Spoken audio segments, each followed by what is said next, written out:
नमस्तस्मै गणेशाय ब्रह्मविद्याप्रदायिने यस्यागस्त्याय ते नाम विघ्नसागरशोषिणे ध्याये स्थिरेण चित्तेन गणेशं सर्वसिद्धिदं बुद्धिप्रकाशकं पूर्णं योगिनां हृदि संस्थितं स्वानन्देशं गणेशानं महावाक्यस्वरूपिणं तत्त्वमस्याकृतिधरं सिद्धिबुद्धियुतं भजे सिन्दूरोद्धूलिताङ्गं तिलकविलसितं चारुगौराङ्गरागं गाणेशाक्षान् दधन्तं स्मितमुखकमलं ज्ञानमुद्राकराब्जं भव्यं चाजानुबाहुं यतिवरममलं शुद्धकाषाय वस्त्रं योगीन्द्रं श्रीगणेशं परमगुरुवरं गाणपाचार्यमीडे परब्रह्म परमात्मा भगवान श्री मयुरेश्वर समस्त क्षेत्रवासी देवता आणि उपस्थित संत सज्जन हो, पाहता पाहता भगवंताच्या या दिव्य कृपेच्या अंतिम टप्प्यावर आपण येऊन पोहोचलो.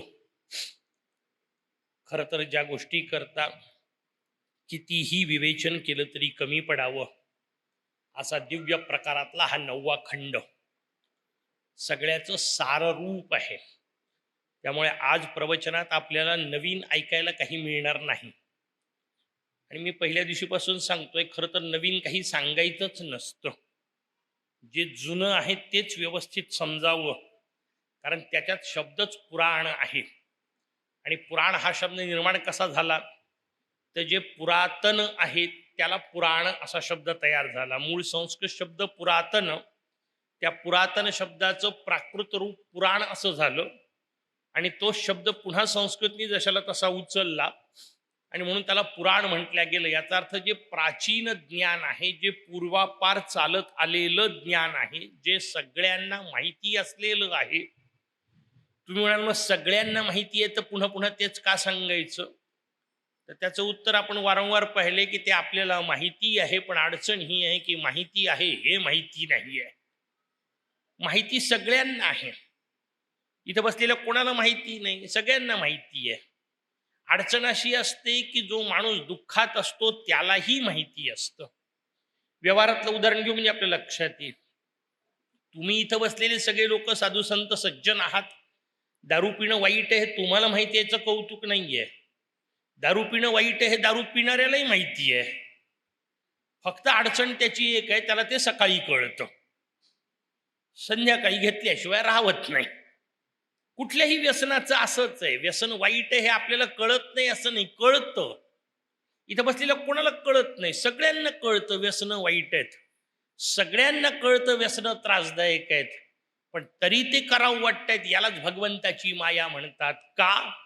कारण भगवंतानी आपल्याला अधोगामी प्रकारातून निर्माण केलेलं आहे.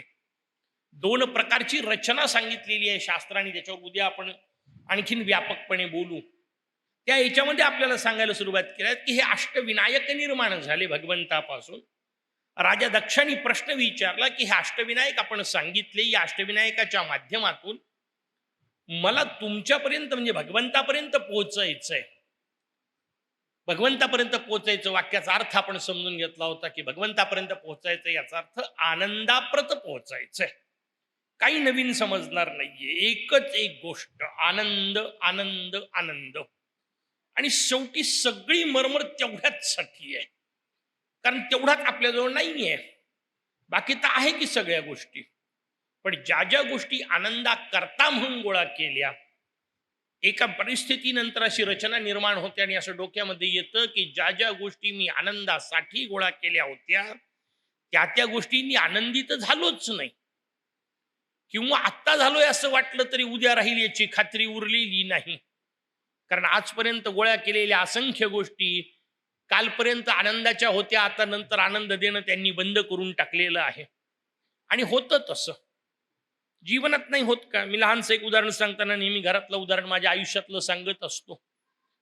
एक काळ होता, लिहित बसलो होतो मी, अभ्यासिकेत माझं लिखाण चालू आहे आणि लिखाण करता माझ्या बहिणीने जोरात आवाज दिला. तिने मला सांगितलं, ए दादा पहा काय सापडलं म्हणे. म्हटलं काय सापडलं? तिला एक भली मोठी पिशवी सापडली होती. घरामध्ये भरपूर खोल्या आहेत भगवंताच्या कृपेने. आडगळीच्या खोलीमध्ये ती काहीतरी आवरत होती. आवरता आवरता तिला एक मोठी पिशवी सापडली. तिने ती पिशवी माझ्यासमोर आणून आपटली. खळकण आवाज झाला. म्हणून मी आपली पिशवी उघडून पाहिली. इतका आनंद 2 मिनिटापुरता झाला. काय होते आतमध्ये? सगळ्या काचेच्या गोट्या भरलेल्या होत्या. आमच्याकडे त्याला कंचे म्हणतात, इकडे काय म्हणतात मला माहित नाही. कंचे शब्द वेगवेगळ्या रंगाच्या, वेगवेगळ्या आकाराच्या, वेगवेगळ्या पद्धतीच्या, त्याच्यात वेगवेगळे आकार असलेल्या, म्हणजे डिझाईन आतमधला वेगवेगळं असलेल्या शेकडो कंचे, पिशवीभर पूर्ण. आता समजा कल्पना करा, मी एक तर कधी 1 मिनिट तिच्यावर चिडलो, लिहित बसलो होतो, काय मध्येच काहीतरी आणून ठेवून देते माझ्यासमोर, कशाला आणलं असं म्हणून मी तिच्यावर रागावलो. पण त्या पंचायत अशी झाली की त्या बोलण्याचा परिणाम म्हणून माझ्या लिखाणाचा सगळे मुद्दे जे डोक्यातले होते ते तुटले. ती आता योजना जशा तशी येत नाही म्हटल्यानंतर मी पुन्हा विचार करून राहिलो. म्हटलं खरंच गंमत आहे, कधी कधी या एकेका कंच्याकरता मारामारी केली होती. एक एक गोळा केला होता, मारामाऱ्या करू करू, भांडणं करू करू, रात्री उशाशी ठेवत होतो चुकून कोणी नेऊ नये म्हणून, नाही का. उठल्याबरोबर पहिलं काम करत होतो, चेक करत होतो आहेत की नाही. अशा पद्धतीत ते सगळे कंचे गोळा केलेले होते. पण आज परिस्थिती अशी झालेली आहे की उद्या जर एखादं लहान लेकरू आलं तर मी ते सगळे उचलून त्याला देऊन टाकील. आणि गंमत पाक कशी मजेदार आहे, पूर्वी एक कंच त्यातला कोणी नेला तर मी प्रचंड दुःखी होत होतो. आज मी ते सगळे कंचे स्वतःहून कोणाला तरी देऊन टाकील आणि त्या देण्यात मला आनंद वाटेल. काही गोष्टी मजेदार असतात, लक्षात घ्या. काही गोष्टीमध्ये आपल्याला लहानपणी आपण हारलो तर मारामाऱ्या करत होतो, भांडणं करत होतो. पण आता परिस्थिती कशी निर्माण झाली? आमचे चिरंजीव त्याच्या एका मित्रासोबत त्याच्या आजोबांसोबत खेळत बसले होते. कॅरम काहीतरी खेळणं सुरू होतं दोघांचं, आणि खेळता खेळता दोघं जण नाचत नाचत आले. अगदी लहान होतात, 4-5 वर्षाचे, 5-6 वर्षाचे असतील तेव्हाचे. नाचत नाचत आले आणि त्या दोघांनी मिळून सांगितलं, आम्ही आजोबांना हरवलं. मी हसलो. काय झालं म्हणे, आम्ही आजोबांना खरंच हरवलं.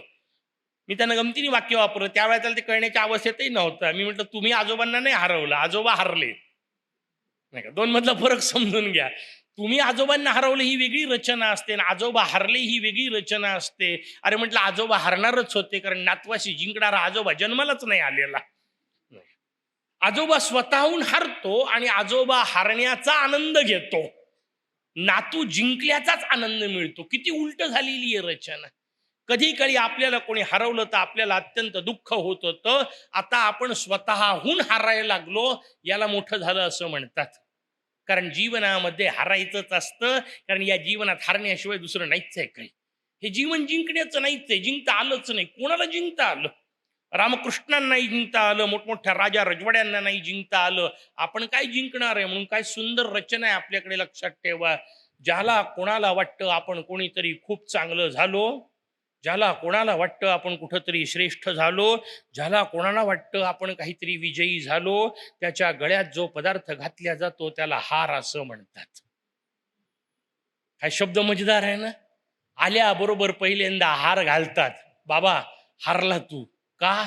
कारण तुला वाटतंय तू मोठा आहे, मोठा नाही आहे, तू जिंकला नाहीये. आज जिंकला असला तरी उद्या हारणारच आहे, कारण या जीवनाची ही ठरलेली पद्धती आहे. या जीवनात पूर्ण विजय नावाची गोष्ट शक्य नाही, पूर्ण आनंद नावाची गोष्ट शक्य नाही. हा, ते मात्र एवढं आहे, नाही असं नाही, मी वारंवार सांगतोय, जीवनात आनंद नाही असं म्हणू नका. जीवनामध्ये आनंद आहे, जीवनामध्ये सुख आहे, जीवनामध्ये ही सगळ्या प्रकारचे आनंदाचे क्षण येऊ शकतात. फक्त अडचण एक आहे, ते टिकाऊ नाहीये. तेवढी एकच अडचण आहे, बाकी सगळं आनंद नाही म्हणायच्या भानगडीत पडू नका. सुंदर घर मिळालं, कोणाला आनंद होणार नाही? व्हायलाच पाहिजे. फक्त अडचण आहे ते सुंदर घर सुंदर राहत नाही. ज्या क्षणी बांधलं त्या क्षणी ते खराब व्हायला सुरुवात होते. दुसऱ्या क्षणापासून त्याची पडझड सुरू होते आणि 4 दिवसानंतर त्याची पडझड पाहवत नसल्यामुळे स्वतःच्या हाताने आनंदाकरता बांधलेलं घर नंतर दुःखाला कारणीभूत होतं. खूप मोठं बांधलं तर ते कितकं मोठं कसं सांभाळायचं आणि कसं आवरायचं म्हणून दुःखाला कारणीभूत होतं. प्रत्येक गोष्ट अशीच आहे, लक्षात घ्या. मुलगा झाला नाही तर दुःख, झाला तर दुःख, त्याला शिकवलं तर दुःख, नाही शिकला तर दुःख, शिकवलं तर परदेशात जातो त्याचं दुःख, आणि तो तिकडं गेल्यानंतर तिकडंच राहतो याचं पुन्हा वेगळं दुःख. म्हणजे तो इथं राहिला तरी दुःख आणि तिकडं गेला तरी दुःख. कारण जीवनामधली प्रत्येक गोष्ट ही अशीच दुःखमय आहे, म्हणून या संपूर्ण विश्वाला दुःखमय म्हणतात. आणि गंमत अशी आहे की जगातली प्रत्येक गोष्ट आहे दुःखमय, संसार सगळा भरलाय दुःखमय, आणि आपल्याला पाहिजे आनंद. मग उपाय काय? उपाय या संसारातून मिळणार नाही, एवढं तर निदान कळलं पाहिजे. संसारातून तो आनंद मिळणार नाही, तात्पुरते सुखाचे क्षण येऊ शकतील, आनंद मिळणार नाही. आणि आनंद शब्दाचा अर्थ आहे न हलणारी अवस्था. एकदा मिळाला की मिळाला, त्या तात्पुरता प्रकार नाही. अनेक लोकांच्या बाबतीत असं होतं, तिकडं काहीतरी वाजायला सुरुवात झाली, आरती वगैरे, की अनेकांना संचार होतो, अंगात देवी आली, नाही का, अंगात काहीतरी संचार झाला. ठीक आहे, मानसिक अवस्था त्यांना त्यांना त्याचे काय अनुभव येत असतील त्याच्याबद्दलचा नाही प्रश्न. पण मला प्रश्न पडतो, ती आली तर नंतर जाते कुठं, आणि महत्वाची गोष्ट येते कुठून? अशी येतही नसते जातही नसते. एकदा आली की कायमची झाली, ती जर अवस्था असेल तर. नाही तर होतं काय, तेवढ्या पुरता दैवी संचार होतो, तेवढ्या पुरते काहीतरी आनंदाचे क्षण आयुष्यात येतात. नंतर गेल्यानंतर प्रत्येक अंगात येण्यावाल्या माणसाची अवस्था पहा, त्याला प्रचंड थकवा आलेला असतो. कारण ते जे आलेलं असतं ते मुळातलं नसतं, ते तात्पुरतं असतं. जीवनात सगळ्या गोष्टींचं असंच होतं. दैवी अनुभव येत नाही का, मी अंगात येणे वाईट अर्थाने नाही म्हणत आहे. अंगात आलेल्या माणसाला नंतर थकवा का येतो? कारण तो संचार तात्पुरता असतो. जीवनामध्ये असेच तात्पुरते सुखाचे क्षण येतात, आणि नंतर तेच क्षण कायमचे दुःख देणारे, आळसाचे, थकवणारे होऊन जातात. ही रचना आपल्याला व्यवस्थित समजून घ्यायची आहे. मग उपाय काय? त्याचं उत्तर आहे, एकदा अंगात आलं की गेलंच नाही पाहिजे. म्हणजे मग दुःख होण्याचं कारण नाही. कारण त्या क्षणी मी स्वतः जगदंब स्वरूप आहे, मी स्वतः मोरया स्वरूप आहे, ही रचना निर्माण होते. यालाच खरं अंगात आलं म्हणतात. आणि ते आलं पाहिजे. कारण अंगात आलेला कोणी माणूस चुकून असं म्हणत नाही की मी या नावाचा आहे, तो देहभानाच्या पलीकडे गेलेला आहे, फक्त तात्पुरता आहे म्हणून गडबड आहे. मग आता पक्क व्हायचं असेल तर त्याचं उत्तर आहे, ते भूत कायमचं लागलं पाहिजे. नाही का, एकदा लागला की लागला, पुन्हा सुटणे नावाचा प्रकार नाही. ही रचना म्हणजे मग कायम आनंदाची अवस्था. स्वाभाविक प्रश्न विचारलाय की मला हा कायम आनंद कसा मिळेल? भगवंतांनी सांगितलं, मुद्गलाचार्य यांनी सांगायला सुरुवात केली, त्यासाठी एकच मार्ग आहे, योग. दुसरा मार्ग नाही. योग शब्दाचा अर्थ आहे जुळणे. जुळणे शब्दातला आपण अर्थ पाहिले होते, कुठलीही गोष्ट तेव्हाच जुळते जेव्हा ती समन रूप असते. त्याच्यामध्ये काही ना काहीतरी समान धागा असतो. तुम्ही सगळे लोक इथे येऊन बसले आहात, सगळ्यांमध्ये आपल्यामध्ये एक समान धागा आहे, आपल्या सगळ्यांचं मोरयावर प्रेम आहे. आणि असं काहीतरी समान असल्याशिवाय माणसं एकत्र येतच नाही. काही ना काहीतरी, सगळं समान नसणार आहे, प्रत्येक गोष्ट सारखी असूच शकत नाही. कारण कुठलाही एक माणूस दुसऱ्या माणसासारखा असतच नाही. त्याच्यामुळे परिपूर्ण सारखं नावाची गोष्ट शक्य नाही. पण काही ना काहीतरी समान आहे, आणि हे जेवढे समानतेचे दुवे जास्त तितकी ती मैत्री घट्ट. हे समानतेचे जुवे जितके अधिक तितका अधिक काळ टिकणार आहे. मग माझ्यात मोरयात समानतेची कोणती गोष्ट असली पाहिजे? त्याचं उत्तर आहे, थेट स्वानंदाधीशापर्यंत नसेल, पण वक्रतुंडापासून धूम्रवर्णापर्यंत एक गोष्ट समान आहे, ती आपल्या ठिकाणी असली पाहिजे. त्याचं उत्तर आहे, हे सगळे अवतार आहेत. आणि अवतार म्हणते की काय शब्द वापरला? अवतार शब्दाचा अर्थ उगी समजून पुढे आपल्याला प्रश्न येणार आहे की हे सगळे अवतार कसे निर्माण झाले, या सगळ्या अवतारांना का तपश्चर्या करावी लागली? कारण हे सगळे अवतार मोरयाची तपश्चर्या करतात, असं वर्णन आता योग खंडामध्ये आपल्याला येणार. आश्चर्य वाटलं की त्यांचेच अवतार त्यांचीच तपश्चर्या कसे काय करतात? ते म्हणे तसं नाही. अवतार शब्दाचा अर्थ एक पाऊल खाली आहे. अव म्हणजे खाली, त्रुतरती म्हणजे येणे, खाली येणे. हे सगळे अवतार आहेत, याचा अर्थ एक टप्पा का होईना खाली आलेत. कोणता एक टप्पा? मोरयाची अवस्था चतुर्थीची पाहिली आपण. चौथी अवस्था देहत्रयातीत, कालत्रयातीत, अवस्थात्रयातीत, गुणत्रयातीत. बाकीचं सोडून द्या, त्यातलं गुणत्रयातीत समजून घ्या. मोरया कसा? गुणत्रयातीत.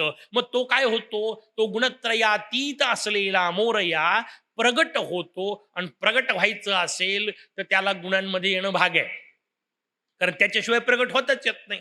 निर्गुणाचं प्रगटीकरण नावाची गोष्ट शक्य नाही. मग त्याला गुणांमध्ये यावं लागतं. तो एक पाऊल खाली उतरतो. कुठे येऊन पोहोचतो? त्याचं उत्तर आहे, सत्व गुणात येऊन पोहोचतो. कारण त्याच्या गुणत्रयातीत अवस्थेच्या खालचं पाऊल कोणतं? सत्वगुणाचं. म्हणून मोरया सत्वगुणात येऊन पोहोचतो. सगळे अवतार सत्वगुणाचे आहेत.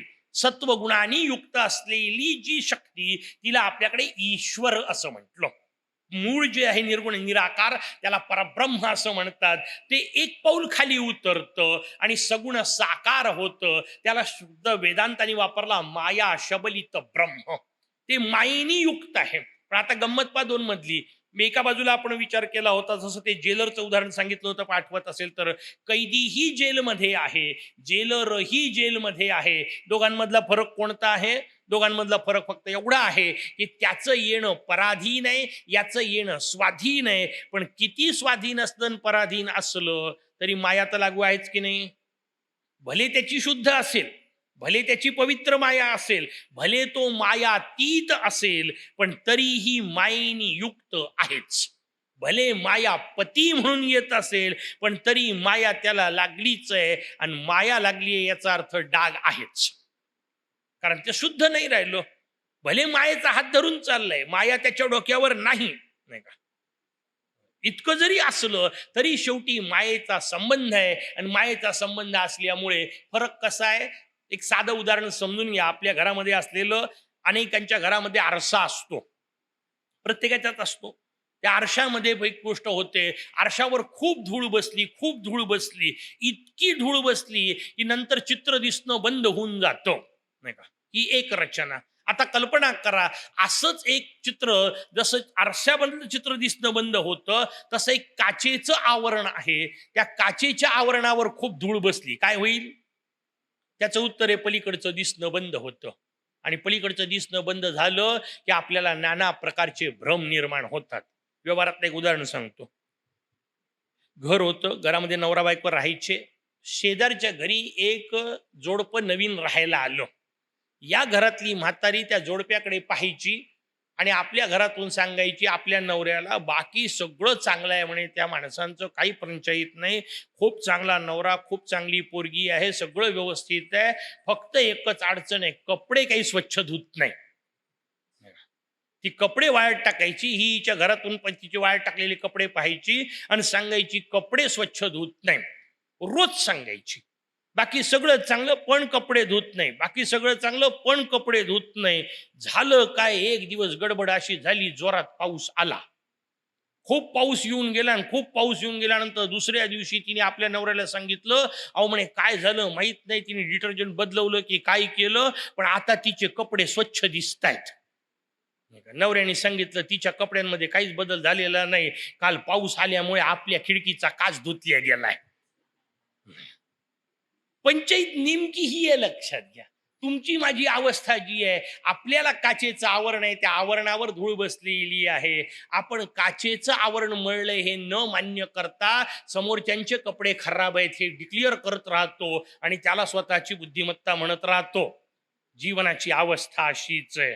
भगवंताची फक्त एक गोष्ट वेगळी आहे, भगवंतालाही काचेचं आवरण आहे, पण त्या काचेच्या आवरणाची गंमत अशी आहे की भगवंताचं काचेचं आवरण स्वच्छ आहे, कारण ते फक्त शुद्ध गुण सत्वगुणाचं आहे. आपल्यामध्ये तमोगुण रजोगुणाची धूळ बसलेली आहे. दिवा पेटलेलाच आहे, एकाच्या आतमधला इथला दिवा विजलेला नाहीये, दिवा पेटलेलाच आहे, उलट अनेकांचा दिवा भडकलेला आहे.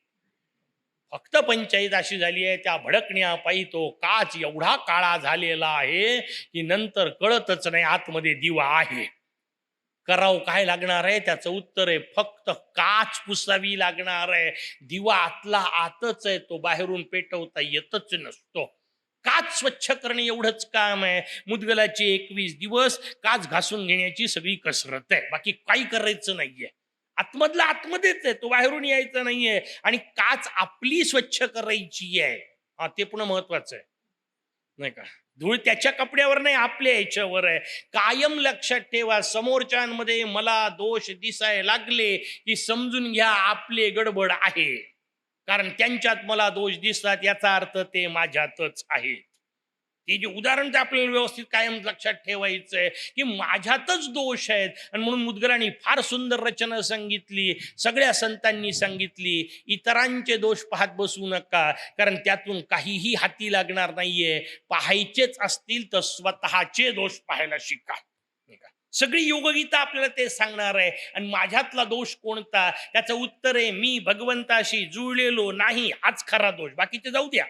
व्यवहारातल्या दोषांबद्दल किती बोललो, 20 दिवस बोललो, आता 18-20 दिवस बोललो, त्या सगळ्या गोष्टींचा विचार केला. आता आपल्याला समजून घ्यायचंय माझ्यातले दोष. आणि माझ्यातला दोष कोणता, मी मोरयाशी जुळत नाही.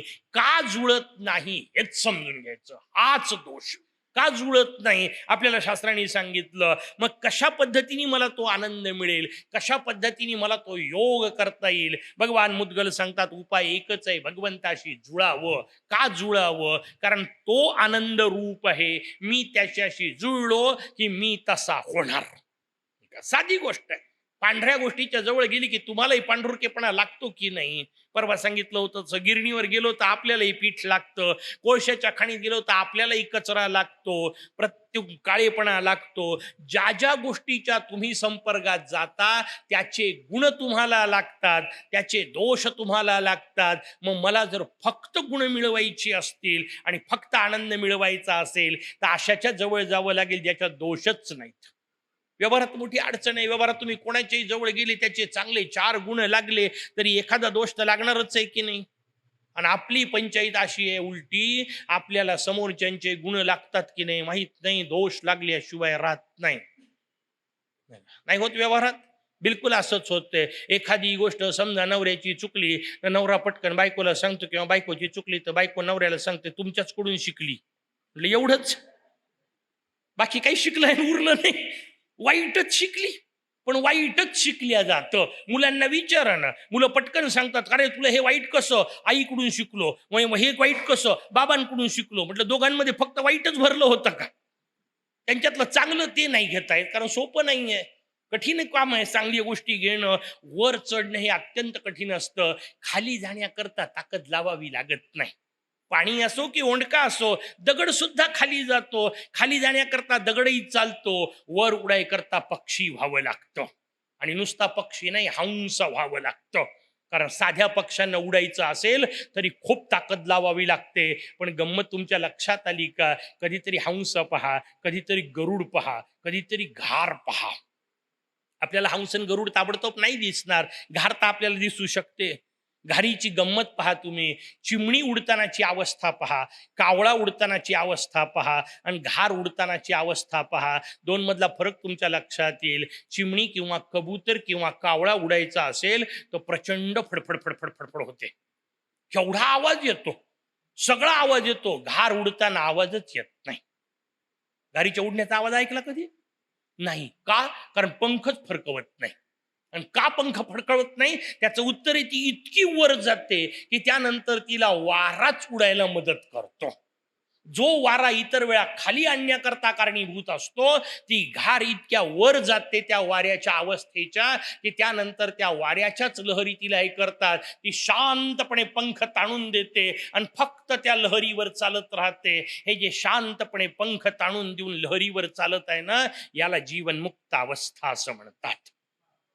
म्हणून त्याला हंस म्हटलं आपल्याकडे. आणि हंस व्हायचा असेल तर उपाय काय, त्याचं उत्तर आहे हंसाच्या ठिकाणी असणारी एक फार सुंदर गोष्ट आपल्याला निवडता आली पाहिजे. हंसामध्ये सांगितलंय नीर क्षीर विवेक. नाही का?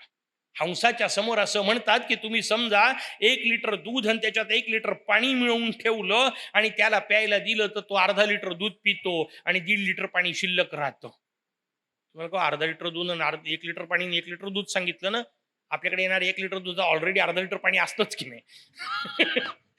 सगळ्या भेसळीची सवय लागली आहे आपल्याला, बिना भेसळीचं जगताच येत नाही. तो फक्त दूध उचलतो, पाणी सोडून देतो. फक्त दूध उचलता ज्याला येतं आणि पाणी सोडून देता येतं त्याला हंस असं म्हणतात. म्हणून आपल्याकडे श्री गुरूंना हंस असं म्हटल्या जातं, परमहंस असं म्हटल्या जातं. कारण चांगलं घेता आलं पाहिजे. कायम लक्षात ठेवा, जीवनात सुखी, समाधानी, आनंदी, आनंद तर फार पुढची गोष्ट, सुखी, समाधानी, शांत व्हायचं असेल तर एकच उपाय आहे, चांगलं घ्यायला शिका. अप्रतिम घ्यायला शिका.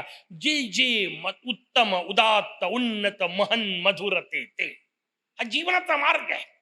जे रम्य ते बघुनिया मजवेड लागे. कवींनी जे सांगितले ती जीवनाची सुंदर रचना आहे. चांगलं पाहता आलं पाहिजे, वाईटातल्या वाईट ज्याला चांगलं पाहता येतं ती रचना आपल्याला आपण पाहिली होती वेगवेगळ्या पद्धतीने. इथं आपल्याला भगवान मुद्गल सांगायला सुरुवात करतात, तुला आनंदी व्हायचं असेल तर एकच उपाय आहे, भगवंताशी जुळावं लागेल, दुसरा मार्गच नाही. म्हणून मुद्गलांनी सांगायला सुरुवात केली 4 प्रकारचं ब्रह्म. मग ते वर्णन आपण वारंवार आलेलं आहे. आता पुन्हा सगळ्याच गोषावारा घ्यायचा आहे, सगळा गोषवारा एकत्र घ्यायचा असल्यामुळे सगळ्या गोष्टी पुन्हा आल्या. 4 प्रकारचे ब्रह्म असतात, याचा अर्थ 4 प्रकारच्या सत्ता असतात. एकाला असत ब्रह्म असं म्हणतात, ते असत असतं. असत याचा अर्थ कायमचं नसतं, कधीतरी नसतं. आत्ता आहे असं वाटतं, पण कधीतरी नष्ट होणार आहे. आता कधीतरी नष्ट होणारच आहे हे जर पक्क असेल तर त्याच्या माध्यमातून तुम्ही सुखी कायमचे कसे व्हाल? आणि मग त्याच्यात सगळं आलं असत ब्रह्मामध्ये. पद, पैसा, प्रतिष्ठा तिथपासून तर शरीरापर्यंत या सगळ्याला असत ब्रह्म असं म्हणतात. म्हणून पहिल्यांदा सांगितलं निदान त्याच्यातून वर उठ बाबा. ठीक आहे, असत ब्रह्मातून आनंद मिळाला, आजपर्यंत मिळाला, अनेकांनी मिळवून पाहिला, कोणी कायमचं सुखी झालेलं नाही. जेवढी रक्कम तुम्हाला मोजताही येत नाही एवढी रक्कम ज्यांना कायम मिळत राहते तेही सुखी नाहीत, नाही का? म्हणून जगातल्या सगळ्यात श्रीमंत माणसांनी मधल्या काळात आपल्याला पेपरमध्ये बातम्या वाचायला मिळाल्या, त्यांनी आपलं सगळी रक्कम दान करून टाकली आणि आता हा मोकळा झाला, म्हणजे आत्ता बरं वाटतंय. कारण पैशानी भल्या भल्यांची हालत बेकार होते. माणसांचं काय घेऊन बसले. त्या नाथांच्या जीवनातला प्रसंग आहे. मच्छिंद्रनाथांना जावं लागलं स्त्री राज्यामध्ये. जाऊन पोहोचले त्या मैनावतीकडे. तिथं जाऊन पोहोचले नंतर गोरक्षांना कळलं आपले गुरु महाराज तिकडे स्त्री राज्यात आहेत. गोरक्ष आणायला गेले. जाऊन पोहोचले. गोरक्षांनी सांगितलं चलो मच्छिंद्र गोरख आया. गाणं अत्यंत प्रसिद्ध झालं होतं. त्या पद्धतीमध्ये गोरक्षनाथ त्यांना घेऊन आले. वापस येताना मैनावतीला वाटलं रस्त्यात असावं आपल्या नवऱ्याजवळ काहीतरी, म्हणून तिने एक सोन्याची वीट दिली. झोळीमध्ये सोन्याची वीट घेतली आणि मच्छिंद्रनाथ रस्त्याने निघाले. फिरत फिरत चालले. समोर आले गोरक्षनाथ. समोर गोरक्ष चाललेत, मागून मच्छिंद्रनाथ निघाले. मध्येच मच्छिंद्रनाथांनी अजब प्रश्न विचारला गोरक्षांना. म्हणे गोरक्ष पुढं काही भीती आहे का? गोरक्ष थरारले अक्षरशः. म्हणजे आपल्या गुरुला भीती?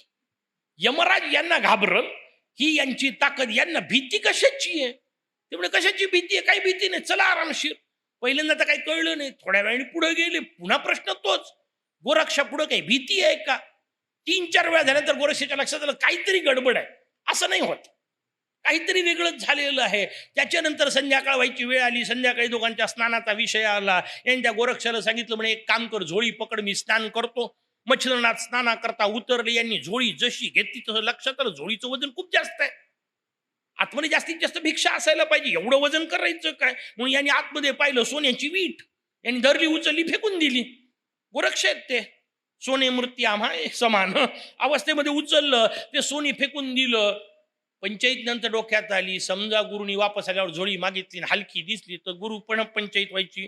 म्हणे भीती याच्याच पाहिजे, गडबड जायचंच झाली या विटीने. उचलून फेकून दिली. म्हटलं आता हरकत नाही, पुन्हा पंचायत नको, म्हणून तेवढ्याच वजनाचा एक गोटा उचलून ठेवून दिला. पुन्हा आली की झोळी त्यांना दिली. मच्छिंद्रांनी झोळी कागदाला लावली. मच्छिंद्र निघाले. थोड्या वेळाने पुढे गेली की मच्छिंद्रांनी ठरलेला प्रश्न विचारला. म्हणे गोरक्षा पुढं काही भीती आहे का? गोरक्ष म्हणे नाही, मागच गेली. नाही आता काही भीती नाही. म्हणजे काय झालं? म्हणजे काय ते ज्या भीतीचं कारण होतं ते गेलं. कशा करता सांगतोय? सोन्याची वीट जवळ आल्यानंतर गोरक्षांसारख्यांची मच्छिंद्रासारख्यांची पंचायत होते. आपलं काही घेऊन बसले समजून घेण्याकरता. याचा अर्थ ते जमवू नका असं नाहीये, त्यात किती अडकायचं ते कळलं पाहिजे. वस्तू असणे वेगळी गोष्ट आहे आणि आसक्ती असणं वेगळी गोष्ट आहे. शास्त्राने वस्तू नसावी असं कुठं म्हटलं नाही, आसक्ती नसावी म्हटलं. आणि वस्तूच्या असण्या नसण्याचा आसक्तीशी संबंधच नाही, उलट वस्तू नसल्यावरच आसक्ती जास्त असते. असल्यावर कदाचित सुटू शकते, नाही का? ज्याला नाही पोरग त्याला विचारा पोरग किती आवश्यक आहे, कारण त्याला नाही. ज्याला नाही बायको मिळाली त्याला विचारा बायको किती आवश्यक आहे, कारण त्याच्याजवळ नाही. त्याच्या डोक्यात सतत चिंतन, बायको मिळाली पाहिजे, बायको मिळाली पाहिजे, बायको मिळाली पाहिजे, पोरग झालं पाहिजे, पोरग झालं पाहिजे, पोरग झालं पाहिजे. ज्यांना झालं त्यांना विचारा. अनेक लोक डोक्यावर हात मारून विचारतात कशाला झालं. पंचायत लक्षात घ्या. म्हणजे याचा अर्थ सरळ सरळ आहे की ती गोष्ट असल्यावरच त्याग शक्य आहे, नसल्यावर कुठं शक्य आहे. कारण जी गोष्ट नाही त्याची आसक्ती जास्त राहणार आहे. आपल्याला उलट सांगितलं आसक्ती सोडा, वस्तू सोडा म्हटलं नाही, बायको सोडा म्हटलं नाही, पोरग सोडा म्हटलं नाही, उलट बायको पोरा सकट राहा, आसक्ती सुटण्याची शक्यता जास्त आहे. आणि ती सुटावी यासाठी ते प्रयत्न करतात. बाकीचं न बोललेलं बरं. मजेदार रचना आहे. जीवनामध्ये त्या त्या गोष्टीचा आनंद घ्यावा. आनंद घेतल्यावरच सोडणं शक्य आहे. व्यवहारामधल्या सुखांच्या बाबतीत हाच विषय आहे. म्हणून तेन त्यक्तेन भुंजीतः. रचना आपल्याला उपनिषदांनी सांगितली. पहिल्यांदा सांगितलं चार ब्रह्म, त्यातलं असत ब्रह्म. असत ब्रह्माच्या पुढं सरकावं त्याला सद्ब्रह्म असं म्हटलं. मग ज्ञान होतं कशाचं? या सगळ्याच्या पलीकडं काहीतरी आहे याचं ज्ञान होतं. या सगळ्यांनी सुख मिळत नाही याचं ज्ञान होतं. या सगळ्यांनी मला जे पाहिजे होतं ते होतच नाहीये याचं ज्ञान होतं. पलंग मिळाला, एसी लागला, झोप गेली, याचं जे होतं त्याला ज्ञान असं म्हणतात. ती महत्वाची होती. बरं, हे काही नव्हतं तेव्हा चांगली लागत होती. एसी सोडून द्या हो, बेडरूम सोडून द्या, घराच्या गच्चीवर आपण टाकत होतो की नाही गाद्या, नाही का, वरती पाणी टाकायचं संध्याकाळी, नंतर गाद्या टाकायच्या, काय थंड यायच्या. जगातल्या कुठल्याही एसी मध्ये आजपर्यंत तो फील आलेला नाही जो रात्री टाकलेल्या त्या गादीवर येत होता. आणि तशी झोपही आली नाही पुन्हा. किती अजब आहे. या सगळ्या गोष्टी असाव्यात. आणि या सगळ्या गोष्टींनी लक्षात ठेवायचंय की मिळालेल्या सगळ्या गोष्टींच्या पलीकडे, पलंगाच्या पलीकडे झोप असते, कारण ती अमूर्त असते. हे कळणे याला ज्ञान असं म्हणतात. मग हे कळल्यानंतर मग पलंग असावा की नसावा? बिलकुल असावा. त्या पलंगासवर झोपावं मस्त, काय बिघडतंय? पलंग सोडून द्यावा असं म्हटलं नाही. आणि पलंग सोडून नुसता दिल्याने पलंग सुटत नाही. कारण हिमालयात जाऊन जर पलंगच आठवत असेल तर त्याच्यापेक्षा बरं आहे पलंगावर झोपून हिमालय आठवावा. ते फार महत्वाचं सूत्र आहे. जंगलात गेल्यानंतरही बायकोच आठवत असेल तर त्याच्यापेक्षा बायकोच्या सोबत राहावं, निदान जंगलाची आठवण येत राहील. पंचायत होऊ शकते. उलट्या अर्थाने, वाईट अर्थाने नका घेऊ. असं व्हायलाच पाहिजे असं तर मला बिलकुल म्हणायचं नाही. व्यासपीठावरून काही शुभेच्छा देतोय असं करू नका. पण आनंदात सुखात संसार करता येतो आणि संसारासह मुक्त होता येतं. महर्षी मुद्गल नाही सांगत का आपल्याला? नाही का, अत्यंत आवडते माझे हे दोन संत आहेत. इकडे महर्षी मुद्गल आणि तिकडे एकनाथ बाबा. नाही का, प्रसन्न संसार कसा करावा हे दोघांकडून शिकता येतं. आणि अत्यंत आनंदात संसार करत असताना सुद्धा सुखाने भगवान घरी आपल्या येऊ शकतो हे या दोघांनी सिद्ध करून दिलं. भगवान मुद्गलांच्या आश्रमामध्ये मोरया येऊन थांबतात आणि नाथांच्या घरी श्रीखंड्या येऊन पाणी भरतो. काय भाग्य आहे त्यांचं. सुखाने संसार होऊ शकतो, भगवान चालत येऊ शकतो. पण संसार सुखाचा केला तर, संसार सुखाचा केला तर. आपली पंचायत आहे, आपण संसारही सुखाचा करत नाही.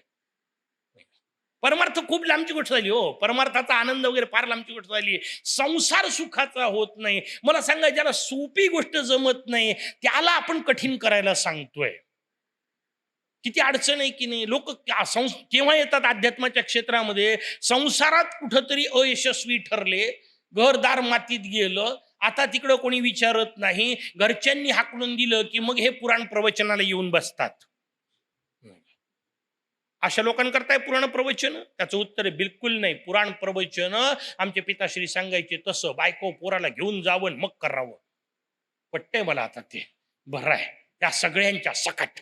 कारण त्याच्या सकटच मजा असू शकते. सगळ्यांनी हाकलून दिलेलं, ज्याला संसार धड करता आला नाही, तो परमार्थ काय करणार आहे? 5वीची परीक्षा देता आली नाही त्याला म्हणे पीएचडी ला बसायचंय. अरे कशी पीएचडी होईल तुझी? तुला हे तर पहिले व्यवस्थित कर. संसार व्यवस्थित पहिले करता आला पाहिजे. म्हणून समर्थांचं ते सूत्र कायम लक्षात ठेवा. आधी प्रपंच करावा नेटका, मग घ्यावे परमार्थ विवेका. पहिल्यांदा प्रपंच करणे याला असत ब्रह्म असं म्हटलं. पण प्रपंचाच्या पलीकडं काहीतरी आहे हे कळणे याला सद्ब्रह्म म्हटलं. आणि मग हे जे प्रपंचाच्या पलीकडचं सुख आहे ते म्हणजे आतमधलं अंतर्गत सुख, मानसिक सुख, बौद्धिक सुख. पहिल्यांदा इतकं समजून घ्या. एकदम ते आध्यात्मिक सुख वगैरे नाही. समाधी लागण्याची आपली ताकद नाही. असल कोणाची? प्रणाम त्यांना, वंदन. पण सामान्यतः हिशोबामध्ये नाहीये, ते लक्षात घ्या. मग आपल्याला निदान पुढचं सुख काय? शरीराच्या पुढचं सुख मनाचं, मनाच्या पुढचं सुख बुद्धीचं, एवढं तर करता येईल. हे तर शक्य आहे. मग मनाने सुख मिळवणे, बुद्धीने सुख मिळवणे. आणि मनाने सुख कोणतं? आता सांगितलं तसं आजोबा हरतात, हे मानसिक सुख आहे. हरण्यात सुख आहे. कारण आता मन विकसित झालेलं आहे. आणि मन विकसित झालं कसं ओळखायचं? त्याचं उत्तर आहे, तुमच्या पायात काटा गेल्यानंतर माझ्या डोळ्यातून जर पाणी आलं तर समजून घ्यायला हरकत नाही, भगवंतानी आपल्याला माणूस बनवण्यात काही चूक नाही केली. नाही तर समोरच्याच्या जीवनात काटे पेरणारे जे असतात, भगवान वरून पाहत असेल, म्हणजे क्या बनाया और ये क्या हो गया. त्यालाही आश्चर्य वाटत असेल की काय नेमकी गडबड झाली, मॅन्युफॅक्चरिंग फॉल्ट आहे कुठं नेमका, नाही का? शोधता शोधता त्याची पंचायत व्हायची, रचना नसली पाहिजे. तुम्हाला दुःख झालं तर त्याचा मला आनंद होताच उपयोगी नाही. पण व्यवहारात आपल्याला तसंच पाहायला मिळतं. तुमच्या दुःखाने माझं मन कळवळलं तर त्याला हरकत नाही, समजून घ्या किमान आपण संतत्वाच्या रस्त्यावर तरी आहोत. संत नाही झालो, इतक्या ताबडतोब नाही होणार आहे. काही ताबडतोब होणार नाही. 21 दिवसात काही ताबडतोब तुमच्यातला काही महंत नाही होणार आहे. पण निदान रस्त्याला तर लागले. पंचायत लोकांची ती आहे. माळ घातल्याबरोबर लोक म्हणतात, माळ घालतो तरी असं करतो, नाही का? सिंदूर लावतो तरी असं करतो, मोरगावला जातो तरी असं वागतो. अरे म्हटलं, मोरगावला गेला म्हणजे मुक्त थोडा झाला ताबडतोब? एवढी ताकद जड भरतांची होती, आपली कुठे आहे? आपण नुसतेच जड. भरत कुठं आहो, नाही का? भरत तीनच, नाही का? एक जड भरत झाले, दुष्यंत नंदन एक भरत झाले, भगवान रामचंद्रांचे बंधू एक भरत झाले. तेवढे तीनच भरत. आमचे गुरुजी मस्त सांगायचे, ते 3 भरत, बाकी सगळी भरती, नाही का? नुसतेच भरती आहे. याच्यात नाहीये हिशोब, समजून घ्या. मोरगावला आला म्हणजे ताबडतोब मुक्त नाही झाला. गळ्यात माळ घातली म्हणजे ताबडतोब मुक्त नाही झाला. पहिलं मुद्गलाचं पारायण केलं म्हणजे ताबडतोब मुक्त नाही झाला. लोक विचारतात, मुद्गल वाचताना तरी असं का, नाही का?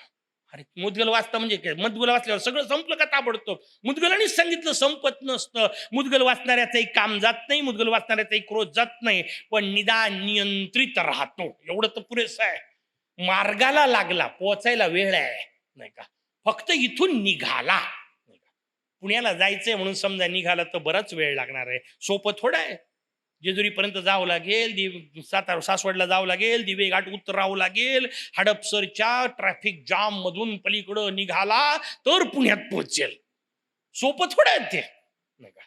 सोपं नाहीये, पण निदान निघाला तर खरी.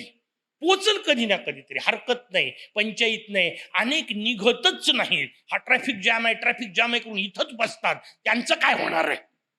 त्यांचं जागेवरच जाम आहे. निदान हडपसर पर्यंत तर जा, हरकत नाही. ट्रॅफिक जाम मध्ये लागेल, अडकू शकेल, भ्रामरी पर्यंत जाईल, अडकेल, पण भ्रामरी पर्यंत तर जा. कैलासापर्यंत तर जा, सुखापर्यंत तर जा. आणि कैलासापर्यंत गेले या वाक्याचा अर्थ तिथं काही प्रत्यक्ष कुठलं येणार आणि तिथं जाऊन पोहोचणार एवढाच अर्थ नाहीये. कैलासापर्यंत जाणे या वाक्याचाच अर्थ आहे सगळ्या सुखाच्या साधनामध्ये राहणे आणि तरी त्यापासून दूर राहणे, यालाच कैलासात राहणं म्हणतात. कारण भगवान शंकरांनी तेवढंच सांगितलंय, दुसरं काय सांगितलंय? भगवान विष्णूंपर्यंत जा या वाक्याचा अर्थ काय आहे? भगवान विष्णूंपर्यंत या वाक्याचाच अर्थ आहे तिथे काही वैकुंठ नावाच्या लोकातच गेले पाहिजे असं नाही. आपल्या जवळ असलेली आपली लक्ष्मी आपले पाय दाबण्यापुरती आहे हे कळणे, यालाच वैकुंठात जाणे असं म्हणतात. मी बसलोय तिथंच वैकुंठात आहे. हे सगळे सुखाचे माझे साधन आहेत, हे साध्य नाहीये कळणं, याला वैकुंठ असं म्हणतात. हे सगळे साधन जवळ असले तरी हे सोडून देऊन शांतपणे ज्याला स्मशानात बसता येतं तो कैलासातच बसलाय. त्याच्या अख्ख्या घराचाच कैलास आहे. इथपर्यंत तर निदान जाता आलं पाहिजे की नाही?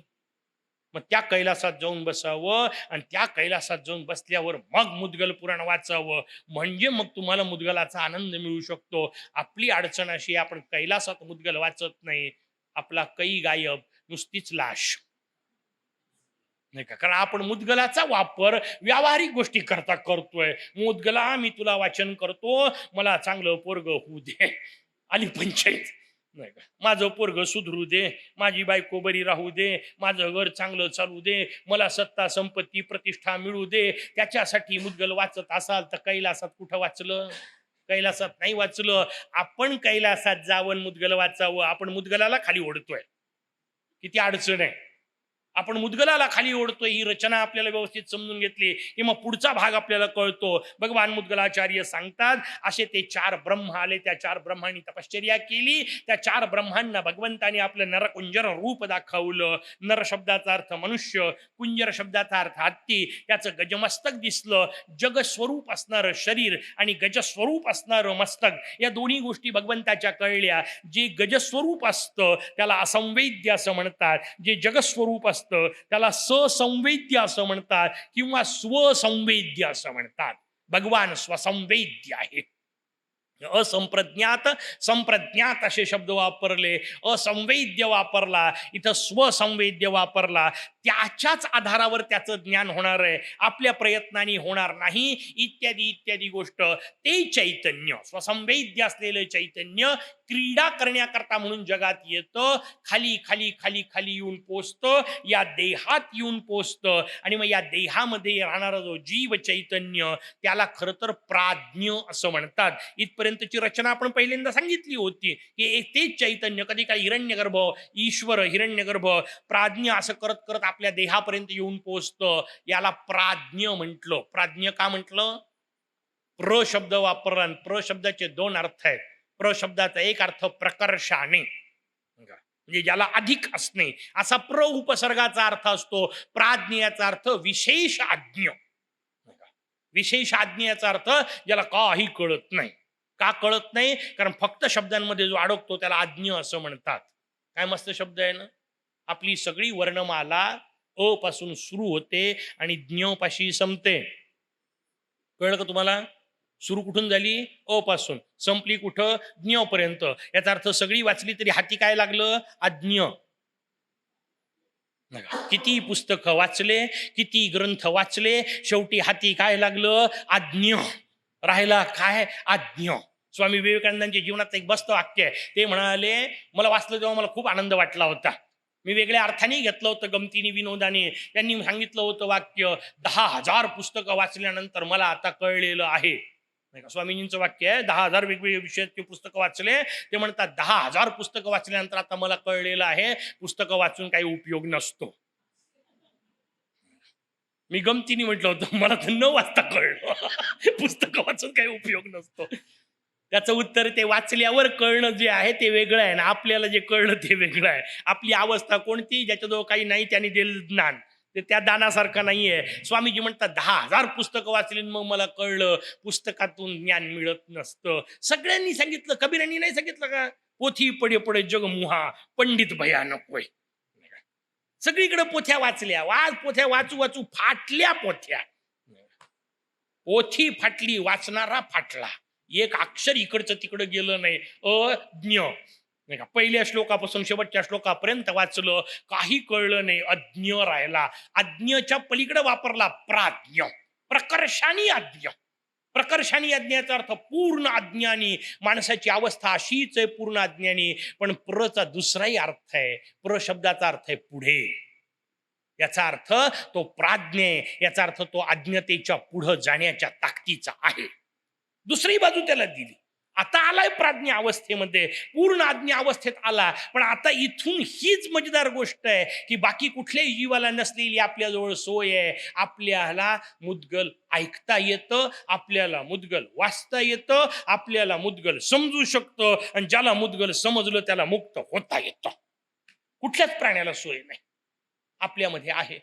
कुठल्याही बैलाला मुद्गल वाचता येत नाही, कुठलाही बैल मुद्गल वाचत नाही.